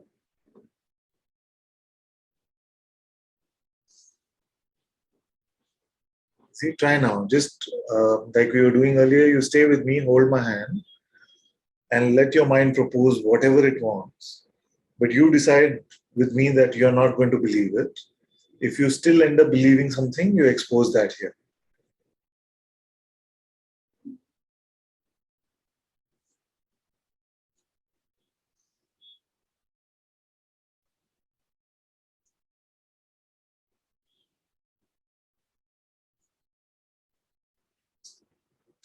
There's this. I have also problems to say father to you because there was not a very good relationship to my father, and this comes up now.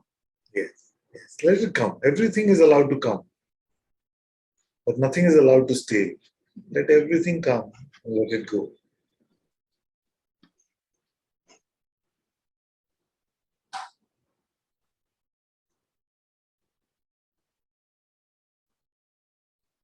In fact, this is how they find release.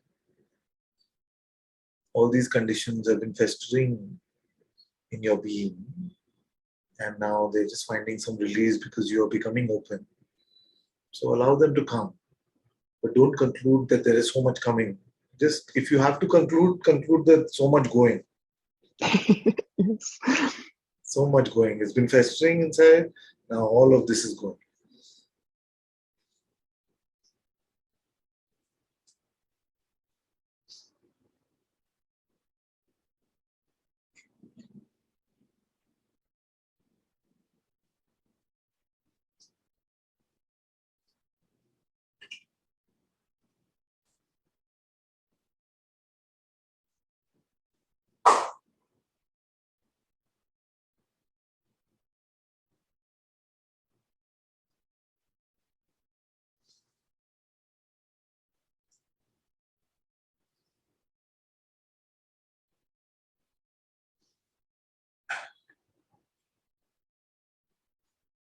Mm.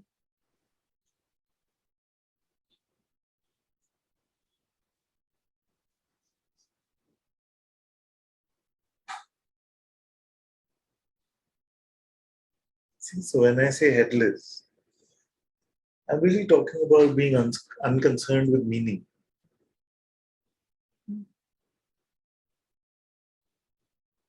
Be unconcerned with meaning. Meaning, meaninglessness, neither of these are important. That is to be headless. Don't find value in conceptual meaning, in conclusions, in interpretations, in judgments. Was so long with me though. Now I can feel the light and that's going. Something is opening up in the heart region. It's not so dense, and one tip I will give you is because you've spoken about stomach and heart. Don't know the names of your what's inside your body. mm-hmm. Just forget the names. Don't know the meanings of what's happening.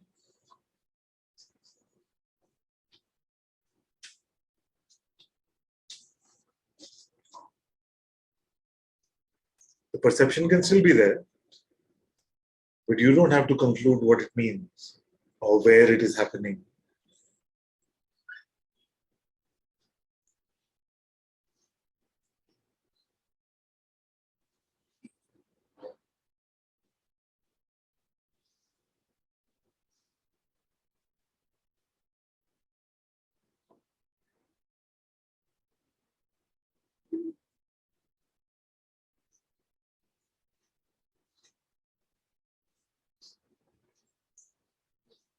Even if it feels a bit wobbly, to remain inconclusive, for a while it can feel a bit wobbly. So, what's happening to me? Where am I? Am I making progress? It is getting me somewhere. What's the point of coming to Satsang? All these doubts the mind will throw at you. So, don't bother with any of these.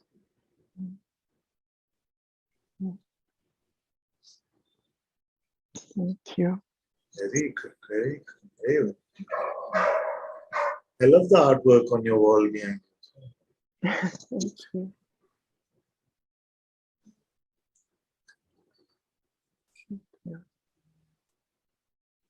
Okay, let's go to Jada. Hello, can you hear me well, Father? Well, kind of well, yes. Again, I have nothing to do. I'm sorry. Is it good? All right, it's all right. No? Okay. Still like last week, headless? Yeah. Very good, very good. And yeah.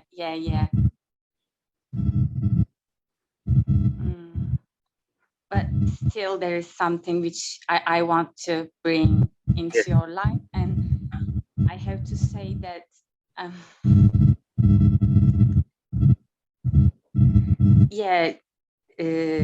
the guidance, it is just so clear, and it's so beautiful to immediately come to this purity as soon as actually be in satsang and to see you. I'm just in this purity, and I see that nothing at all, even attention, body, whatever it is, nothing can disturb this. It has such a hold, and I cannot move at all. When you say that about story, I'm just too tired to move even little bit. I can't.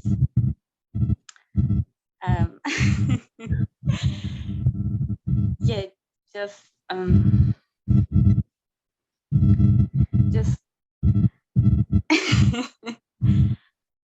You're doing very well. okay.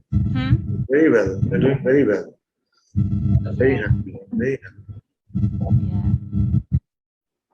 Don't worry. These little sometimes these some things will come, they go. It's okay. Don't worry.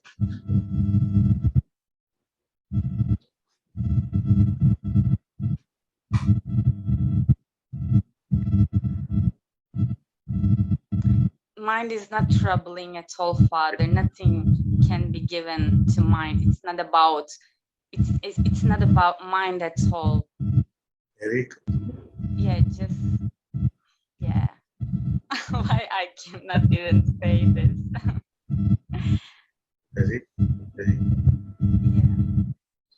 Just I have a prayer, because the taste of this purity is just beyond any beauty, and I just want you to bless me that this vibration, this purity become my every moment and every day companion. I shall always just vibrate and be in this purity with your blessings. Full blessings. Full blessings. Not always, but 99.9997%. Always can be a trick. Sometimes some salt is needed for the sweetness to still feel sweet. It's okay. It's okay. Sorry, Father, what? Sometimes some salt is needed. Some? Salt. Some salt Yeah. is needed for the sweetness to still feel sweet. Yeah. I also agree with that. And thank you for this. Yeah, really. They are also helping, they are doing their work. So no interpretation with that. It's just God's work, not mine. Very.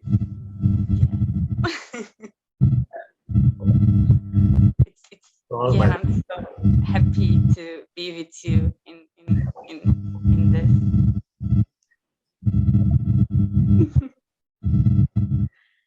And I also want to ask your blessing. It is my time to also, if my time to go to Sahaja or come to Bangalore, I would love to also have your blessings on that. Of course. Same blessing, same. Thank you so much for everything. Thank you. Now I hear that the visas and everything is back to normal. Good. All of you on this call are welcome, very welcome. Your home is here. Okay. Yeah. Yes, I need some financial support, and this is my prayer to God also. I leave it to God's hands. So thank you.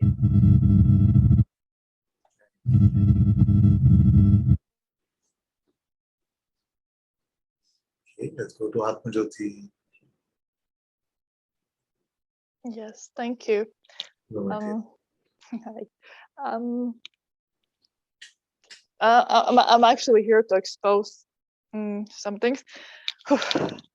Today before satsang, I was feeling like, I don't know, something like burning, a lot of frustration, just like tension, and I don't know, just. And as soon as this satsang started, oh my God, I fell asleep, and I woke up just like very recently. yes, it looks like that. It looks like. It looks like. You had a long nap. I did a very nice one, but I'm really not happy. And I know that because I started to listen and it was so beautiful and it was just like, no, something just switched me off and I woke up so frustrated with this. And recently, in the past weeks as well, I experienced during the satsang like a lot of restlessness in the body and in the mind, like almost impossible to sit. And for example, like ideas start coming. I should do this, check this, like so much was like, and today, yeah. Okay. So just here you go. You went to sleep for a bit. It's all right. It's completely fine. At least, like I always say this with my children, with my biological children, that they look like angels when they're sleeping, and they're not troubling themselves or me or anyone. So sleep is fine. It was a good sleep, but yeah. So yeah. Just this, Father. Guilt is definitely not needed. Hmm? Good. The guilt is definitely not needed. You don't need to worry about it. We have recording. We have. I often joke about this. We have more satsang recordings than subscribers on the YouTube channel, so you have nothing to worry about. And I've not said anything fresh today, or maybe just one or two. Not sure. It's all good. It's all Good.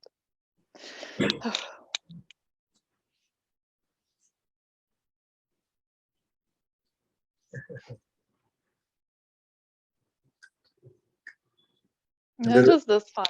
All the other things are okay. The things you sent some messages, it's all resolved. It's okay. No, but it's okay. Yes.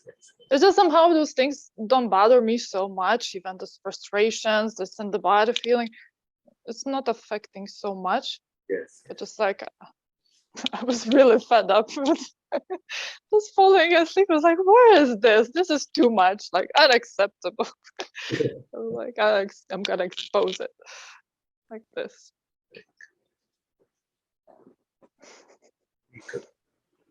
Always. Thank you. Thank you.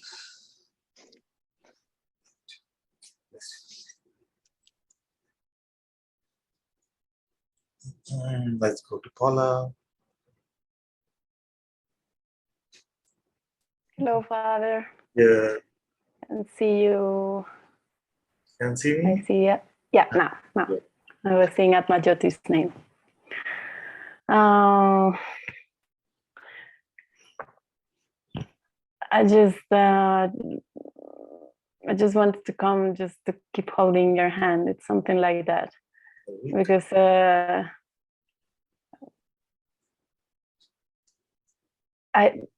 there could be so many things to expose. It's like, and lately, a long list. What feels like the most true? You. Then nothing to expose. Yes, that's what I say. That, but I know I have this thing about exposing, and because, and it's very present with me. What you have told me a couple of times, that if there's something that it's very that keeps coming and coming, yes. I should come and share it with you. But every time it's like it's now. What is it that's coming and coming? Lately, it's coming again very strongly. It's been like a lifetime thing about work and meaning in the work and having and also this is linked with the money. You can't do a lot of work and things because you're coming here now. Just remind me. Yeah, I'm coming. And you can work after you go back. So you say again? Then you can resume work after you go back, if you ever go back. But it's the thing that there's this pressure that I have to work and I have to sustain myself, and I have to, even if there are things that I don't want to do and I don't enjoy, doesn't matter. And there's also this spiritual voice that said it doesn't matter, you don't have to pay attention to what you're doing because it's a worldly thing, and it's not it's not something valuable to focus on. But it's all, I don't know, it's very confusing because many times I have left that outside, that I don't care about what I'm doing, I just do it. But then it comes back, this thing that I'm not enjoying it, I almost hate it, and it's a lot of pressure on this thing, a lot. And I'm very tired, and it's coming back again lately. Yeah. And yes. Actually, this kind of conditioning is very familiar in India also. Because in India, there's a lot of identity around what do you do, what is your work, how much money are you making, all of these things. Surprisingly, we are supposed to be the home of spirituality or something, but right now we seem to be the home of work. So, so I was joking with another child once. I was telling him, so work is worship, but worship is not worship. So it's pretty absurd. Yes. But yes. Yeah, but then we come to satsang, and it's very easily, everything, it can be clear very easily. Like sometimes we can also observe the definition of work. What do we mean by work? It's an activity to bring me money, basically. Okay. And I think, yeah. Is the activity aware it is for money? Is the activity what? Is the activity aware that it is for money? No. So the activity itself, you see, because the waking state is a state of activity. Yes. Activity, even the play of inactivity of I'm just sitting around or I'm just lying on my bed, even that is activity in the waking state, isn't it? Compared to the emptiness of the sleep state. So this activity is unavoidable. You see? Maybe we just look at what we define work, and maybe it is the definition which makes it so unbearable. Yes. Yes, and because I'm some way, and mouth moving some way, and feet moving some way. It can move, no? So how does it make it work? It is the implication of doing it for money. You see, but the body doesn't know you're doing it for money. What is the difference between work and dance? What is more tiring at? At my age, I can tell. I see dancing, after 10 minutes I have to sit down. So that is more tiring. But if there's an implication that, I'm just moving my hands this way to send an email or something like that, because there is money at the end of it, we don't have to think so much. Yeah, and I've been almost always looking for some enjoyable or gratifying activities to bring me also money, because I have this feeling that I have to enjoy. And I will tell you how to enjoy it. Say again? Tell me the situation and I will tell you how to enjoy it. I just came from work before Satsang, so-called work, but I enjoy so much. I met so many sweet children, and we had such fun conversation about marketing and things like that, which I know nothing about, and it still seems to come from here. And I'm supposedly guiding them on these things. I don't know how it all appears and happens. It's all fun. What makes it not fun? Yeah, but you can enjoy almost everything. You can enjoy everything. Yeah. So what is different? What makes it not fun for you? By the way, for everyone, I'm not saying you have to work or you don't have to work. Neither of those positions. But I'm just saying that everything that appears in consciousness is for the enjoyment of consciousness. You see, unless we have these shoulds and should nots, and this should not come, it should not be like this, which is all the mental nonsense anyway. I guess I have this idea that I have to love the thing that I do, that I have to something like that I really care about, that I have to be, I don't know, creative or something. No, just drop all this idea. I've done, it has happened in the past that it's been really clear for some time that it doesn't matter. You must have a job which is not creative. I'm not saying any of that. I'm just saying that trust the chef of this universe to have cooked this universe properly.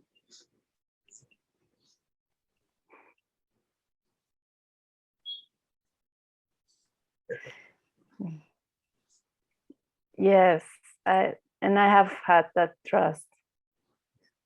And that's why I bring this, because it comes again and again, this thing, because I have seen that very clear, that it doesn't matter what I do. It's not about doing. One child came to Satsang once. I'm sure you heard this one. I don't know if you remember this. He said that I spent many years not working and I had some money saved up and everything was fine. And then after many years of just this experience of not having to work, then I ran out of money and I started doing a job for money. No? He said like that.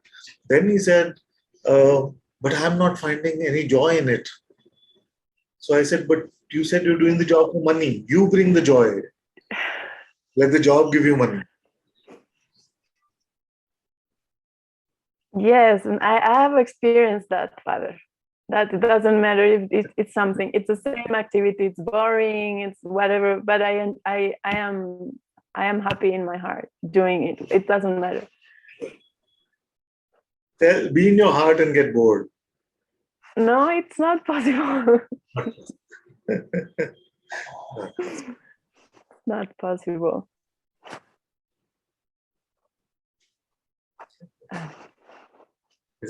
Because this notion of being bored, like it starts at a certain age, just a few years before teenage, and then it's just like, I'm bored. And this boredom is fertile ground, like in my kids' school and all of these things. This kind of boredom is fertile ground for bad habits and just self-harming in so many different ways. So we must really explore this notion of bored. Like bored means what the perception that is available in front of me is not good enough. See, God is not putting enough effort into this right now. The light is not nice, the sounds are not nice. You see? What is bored? Like what the experience which is presently available is not enough. It needs to be ramped up. You see, the vibrational quality of consciousness has to go up from what it is. You see, I'm not picking on you, my dear. I'm just sharing generally because I heard you use the term boring. So yes. I haven't spoken about this for quite some time. It's very important because we can get into this sort of space and it seems so harmless. No, what's the harm? I'm just bored. You see? But this bored is just like inviting the mind and say, okay, tell me something exciting. And it's very much to a mind trick designed to take us away from the beauty of the present moment, no matter what the content of the present moment may be. It's pristine. It's pristine. Like some of you may be sitting in satsang right now saying, I'm so bored. When is he going to stop? You see, like that. Really meet the perception for what it is. You see, I don't care about what you think about Ananta and all of that's okay. But I'm saying, look in front of you. The entirety of creation, whatever it may be, is so pristine.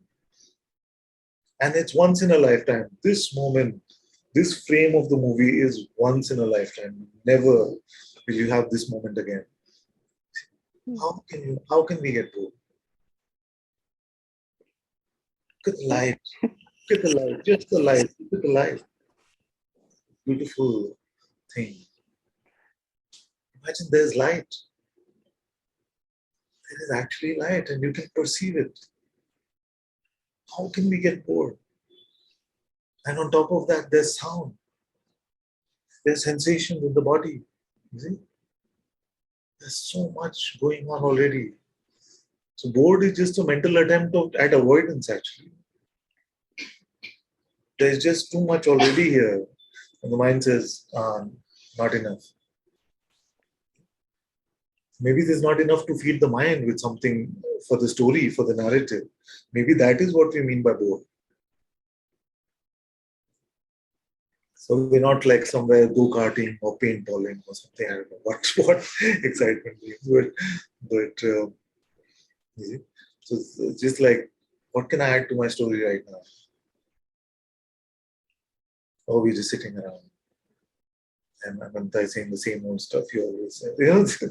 So there's nothing fresh, there's no fresh content for the story. Maybe that is what we mean by bored. But really, the notion of concluding that there is boredom or I am bored is just an avoidance of meeting the magnificence of every frame of this movie.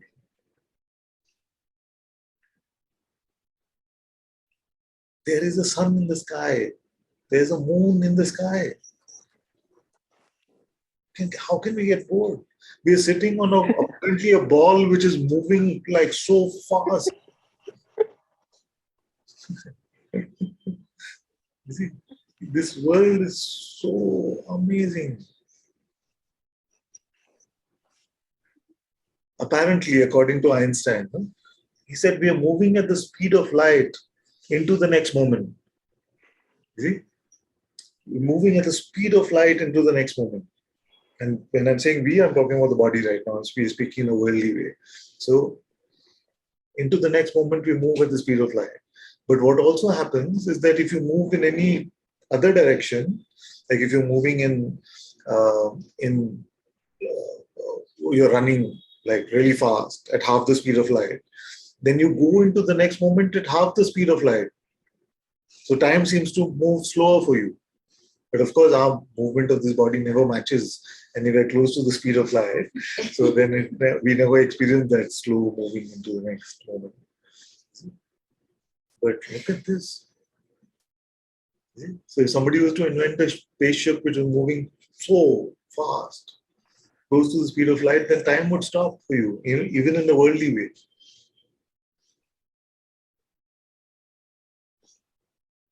He's sitting on this giant ball, you see, which actually even in the manifest universe is so tiny, like smaller than a grain of sand. This ball, by the way, is moving like around its axis and it is going around this bigger ball called the sun. And we are sitting like surrounded by water everywhere in this strange planet, you see, and where there's so many magnificent beings and insects and birds and so like, what is here to get bored? I can't understand this book. Everywhere I look, they're just magnificent.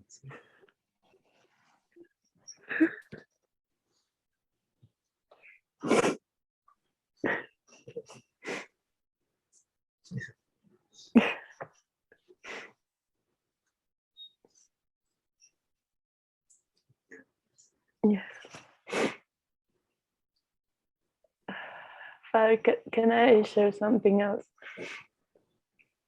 As because I feel there's been so much more openness and allowing to things to come. So lately it's been like everything is coming up, and I feel and I know this is identity, but it's like I feel I'm full of desires of all kinds. Many times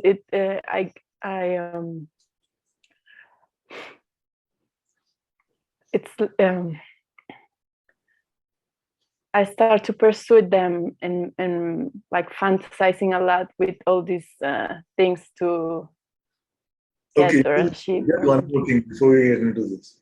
You're sitting in Colombia. This body is sitting in Bangalore. You know how many miles that is? And we are able to have this conversation right now. Look at the magnificence everywhere around. Colombia. Thank you. Yes. You see, in the olden days, like 100 years ago, if somebody would have said, I have 5 minutes of this kind of magic, in my life, that would be so exciting. But now we just take this stuff for granted. It's just like, yeah, it's Zoom. Come on, the body is how many miles away? And this body is sitting here, and we're talking about that which is beyond this universe. You see?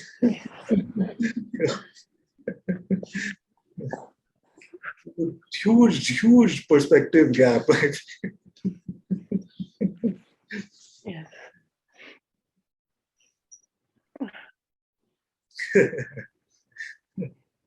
I'm sorry. Sorry for that. No, I'm not making you. I'm not saying anything to make you feel bad. I'm just saying, look at this. I want all my children to look at this. No? This is the human condition. This is the nature of our mind. We're surrounded by beauty. We are swimming in it. Is it? The mind says, if only I had.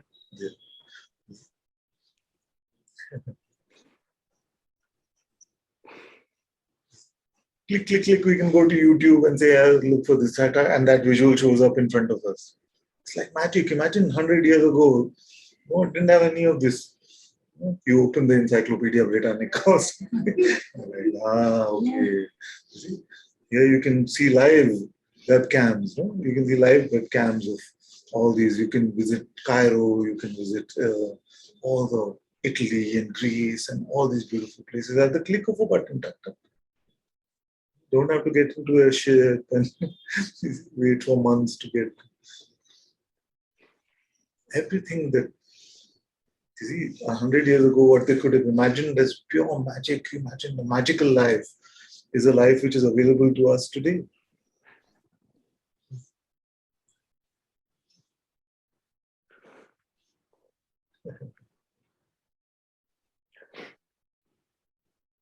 I don't feel Paula is ever going to say bored again.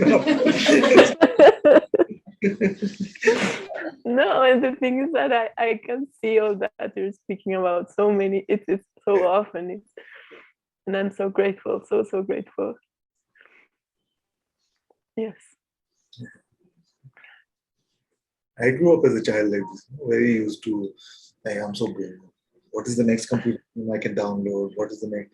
You see, I remember this feeling from teenage years.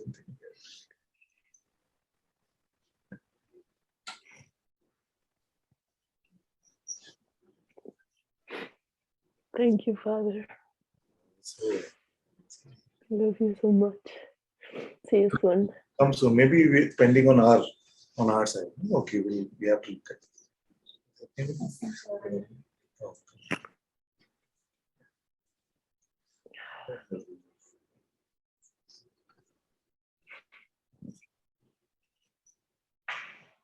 Anyone else bored?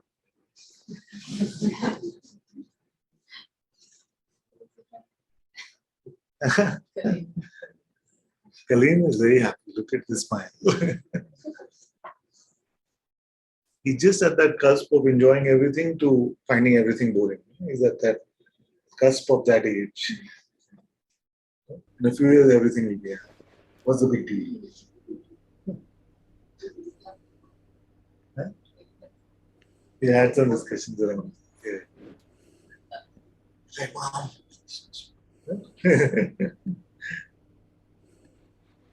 Okay, my love. She go home.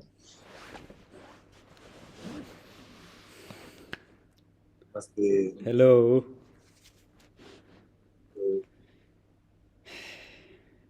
Actually, my hello. be running out of energy, but just I'll listen for a few minutes and let's see. Yeah, I'll try not to energetically drained. Yeah. No, you don't. But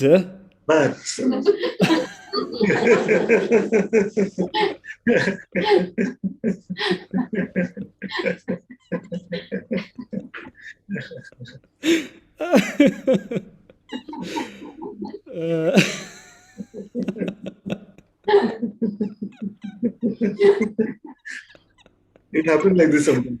Sometimes somebody is holding my hand and I'm just like, beyond this, beyond that. I've said all these magnificent things, and I feel like we went beyond the universe. Then I look down at them, and they have just like a butt on their like, and I'm like, how long have you had this? Well,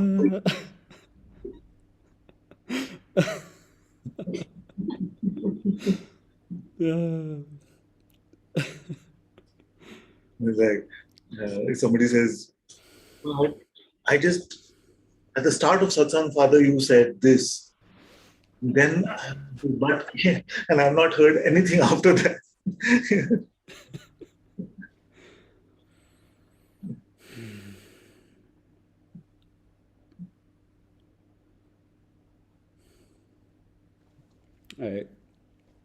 I just wanted to talk a little bit with you, and You first I tell me wanted to. about what's the situation with Italian.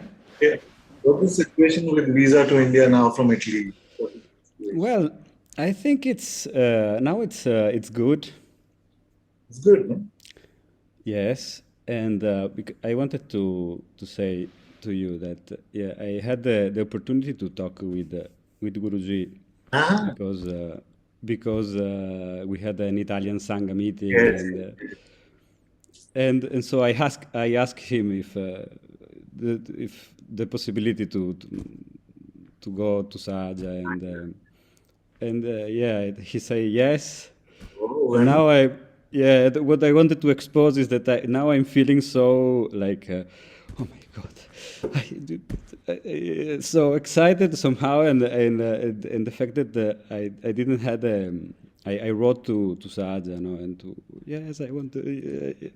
I had this meeting. I talked with Guruji. I want to tell me when I can come, please, something like that.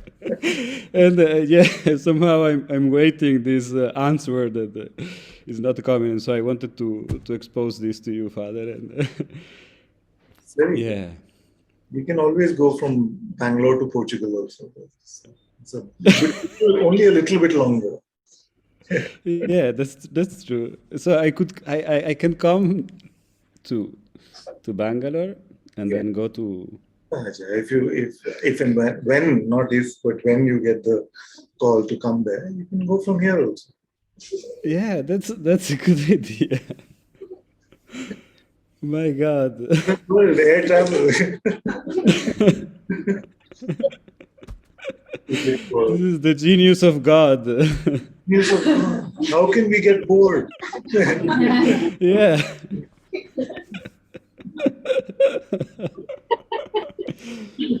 And Father, I wanted to expose also that at the beginning of Satsang, when you were saying what you was asking, raise your hand if I could raise my hand sometimes, but I didn't. That's okay.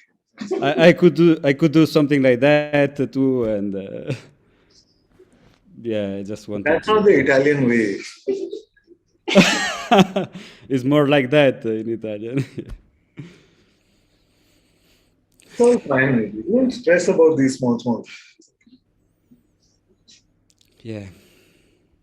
I just wanted to give it to you, and any feeling of guilt, any doubt, any. Yes. All that I'm very happy to take first. Because the spiritual identity is so full of guilt, unworthiness, undeservingness. Like God cannot be for me because I'm not good. See, I'm not good enough. So we can have those kind of ideas. Just throw them away. Just throw them away. And I said often, and I don't know if you heard before, but anything in satsang that makes you feel guilty or unworthy, just throw it away. Just throw it away. There are thousands of other pointers. Don't have to hang on to. I said this to you, no? I said this to you. Yes. We feel like we have to fix that one only because that one makes us feel the most unworthy or guilty. I'm saying you throw that away. What about the rest of what you heard? You can see the mind trick, isn't it? The mind trick, it'll help, it'll just fixate on those things. Oh, there'll be one thing that you don't agree with, no? Suppose in satsang. The whole satsang you'll be thinking about that. I don't agree with anything that I'm saying. So you don't have to agree with anything at all. You don't have to worry about these things. Don't let your mind beat you up so easily. Yes. Thank you. Very. Oh, where are you going?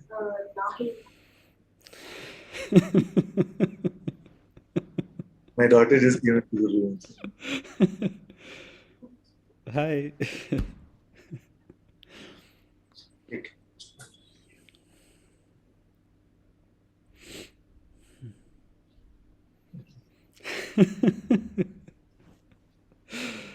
The best part of having a guru, the best part of What? the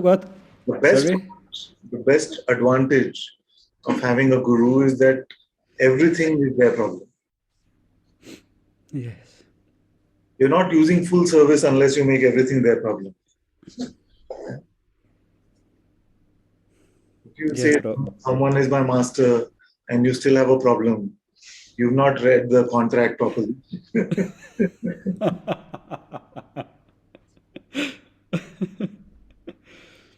Yeah, Father. And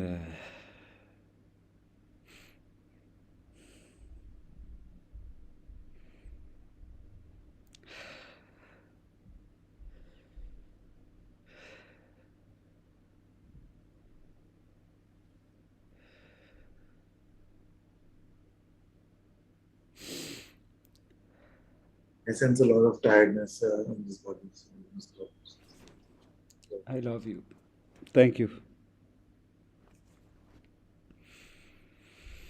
Yeah, overdid the ranting on the board.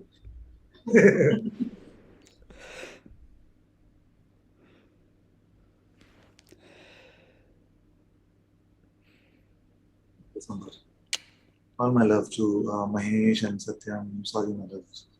I just don't want to overuse this instrument.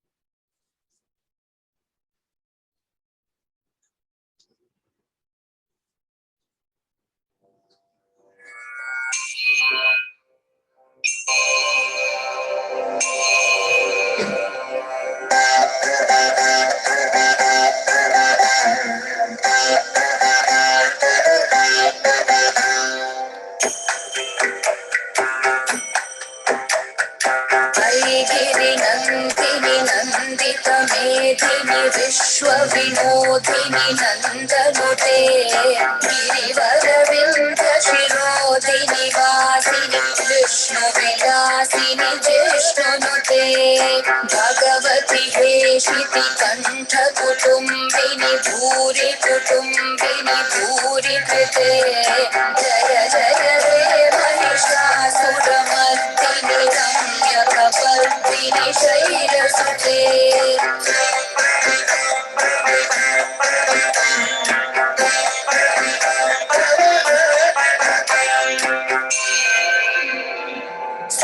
सुरवरवर्षिणि दुर्धरधर्षिणि दुर्मुखमर्षिणि हर्षरते त्रिभुवनपोषिणि शङ्करतोषिणि कील्विषमोषिणि घोषरते धनुजनिरोषिणि दितिसुतरोषिणि दुर्मदशोषिणि सिन्धुसुते जय जय हे महिषासुरमर्दिनि रम्यकपर्दिनि शैलसुते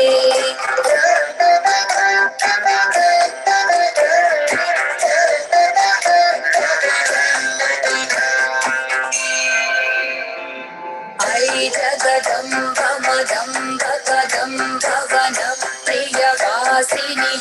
निरासरते शिखरि शिरोमणि तुङ्ग हिमालयं शृङ्गनिजालय मध्यगते मधु मधुरे मधुकैटभगन्धिनि कैटभगन्धिनि रासरते जय जय हे महिषासुरमर्दिनि रम्यकपर्दिनि शैलसुते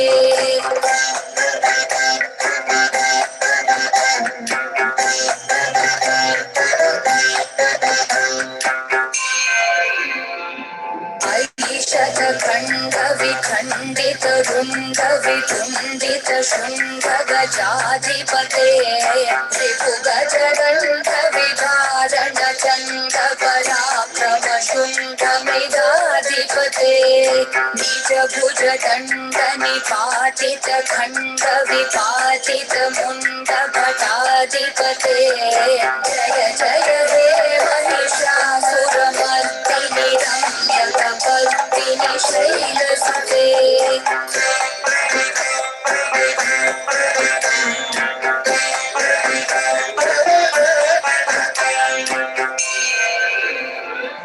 ऐरण दुर्मद शत्रुवधोदित दुर्धर निर्जर शक्तिभृते चतुर विचार धुरीन महाशिवदूत कृतं प्रमथाधिपते दुरित दुरीह दुराशय दुर्मति दानवधूत कृतान्तमते जय जय हे महिषासुरमर्दिनि रम्यकपर्दिनि शैलसुते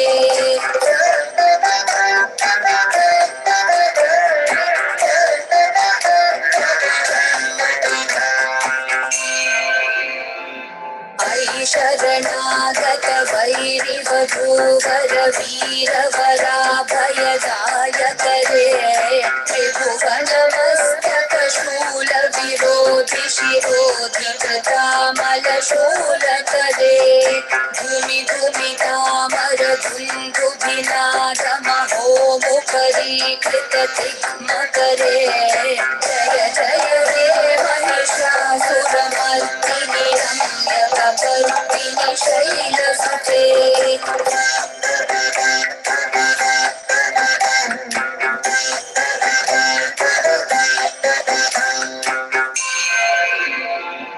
ऐ निज हुङ्कृति मात्र निराकृत धूम्र विलोचन धूम्रशते समर विशोषित शोणित बीज समुद्भव शोणित बीजलते शिव शिव शुम्भ निशुम्भ महाहवतर्चित भूत पिशाचरते जय जय हे महिषासुरमर्दिनि रम्यकपर्दिनि शैलसुते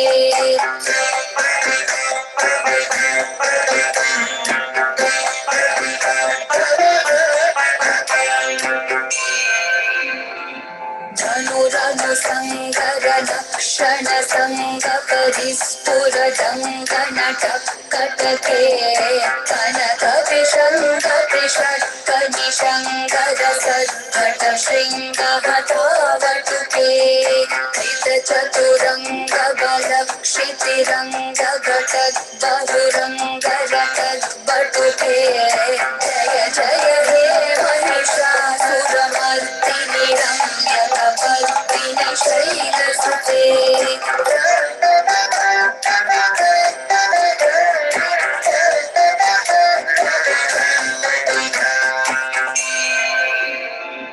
जय जय जप्य जये जय शब्दकर स्तुति तत्पर विश्वनुते भण भण भिञ्जिमि भिङ्कृत नूपुर सिञ्चित मोहित भूतपते नटित नटार्थ नटी नटनायक नाटित नाट्य सुधानरते जय जय हे महिषासुरमर्दिनि रम्यकपर्दिनि शैलसुते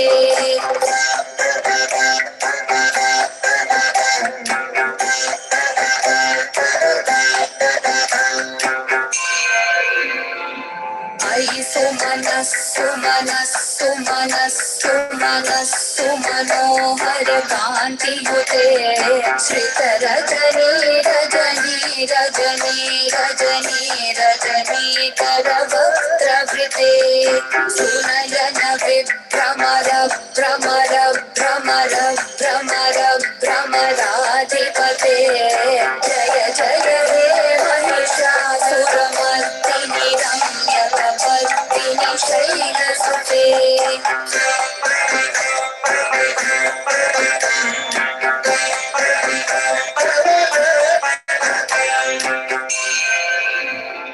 सहित महाहव मल्लमतल्लिक मल्लिक रल्लक मल्लरते विरचित रल्लिक पल्लिक मल्लिक भिल्लिक भिल्लिक वर्गवृते सितकृत पुल्लस मुल्लसितारुण तल्लज पल्लव सल्ललिते जय जय हे महिषासुरमर्दिनि रम्यकपर्दिनि शैलसुते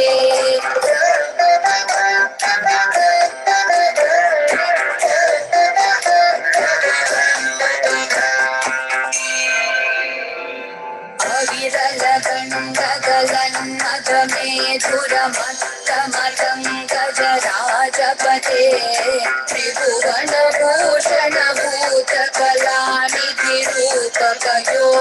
त्रिभुवनभूषणभूतकलानिधिरूपकयोनिधिराजसुते अयि सुदती जनलालसमानसमोहनमन्मतराजसुते जय जय हे महिषासुरमर्दिनि रम्यकपर्दिनि शैलसुते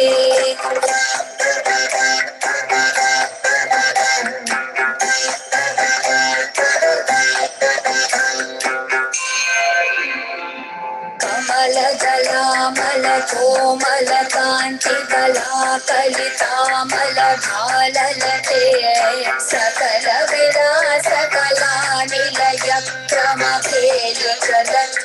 सकलविलासकलानिलयक्रमभेलिकलत्कलहंसकुले अलिकुलसङ्कुलकुवलयमण्डलमौलिमिलद्भकुलालिकुले जय जय हे महिषासुरमर्दिनि रम्यकपर्दिनि शैलसुते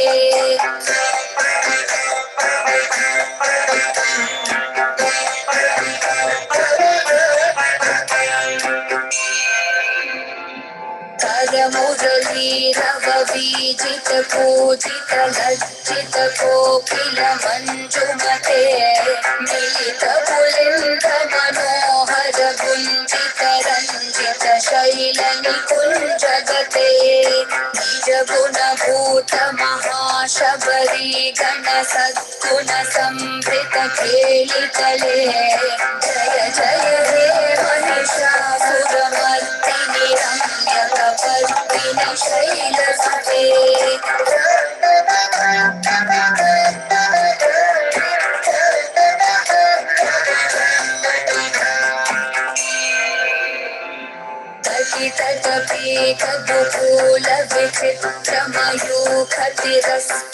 तटितटपीतकुकूलविचित्रमयूखतिरस्फुटचन्द्रयुते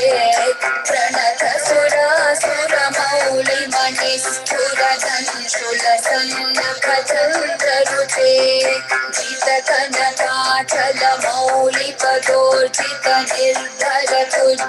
जितकनकाचलमौलिपदोर्जितनिर्धरकुज्जरकुम्भकुचे जय जय हे महिषासुरमर्दिनि रम्यकपर्दिनि शैलसुते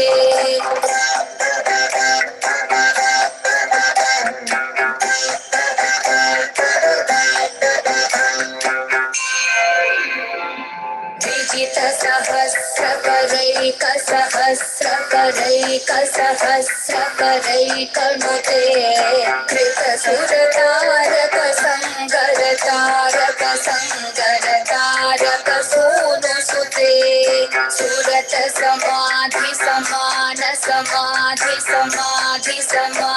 सुजातरते जय जय हे महिषासुरमर्दिनि रम्यकपर्दिनि शैलसुते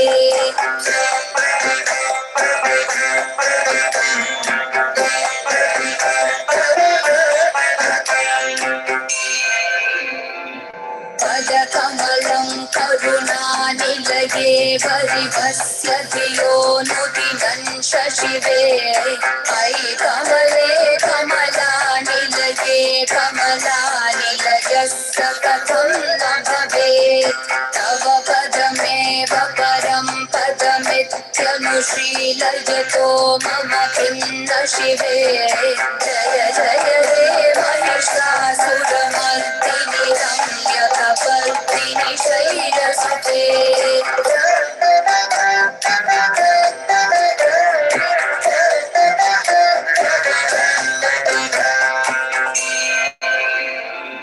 कनकलसत्कलसिन्धुजलैरनुसिञ्चिनुते गुणरङ्गभुवम् भजति सखिं सतीकुचकुम्भकवीपरिरम्भसुखानुभवम् तव चरणं शरणं करवाणि न कामरवाणि निवासि शिवम् जय जय हे महिषासुरमर्दिनि रम्यकपर्दिनि शैलसुते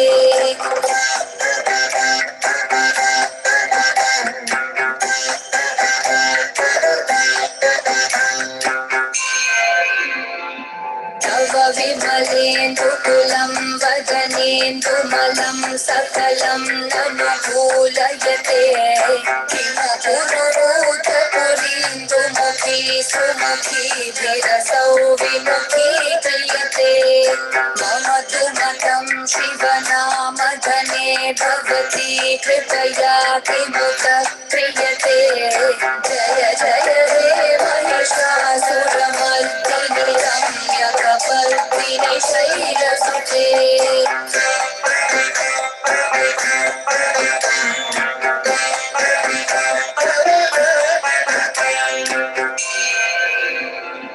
अयि महिदीनदयालुदया कृपयैव त्वया भवितव्यमुमे अयि जगतो जननी कृपयासि यथासि तथानुमितासि रते यदुचितमत्र भवत्युररीकुरुता दुरुतापमपाकुरुते जय जय हे महिषासुरमर्दिनि रम्यकपर्दिनि शैलसुते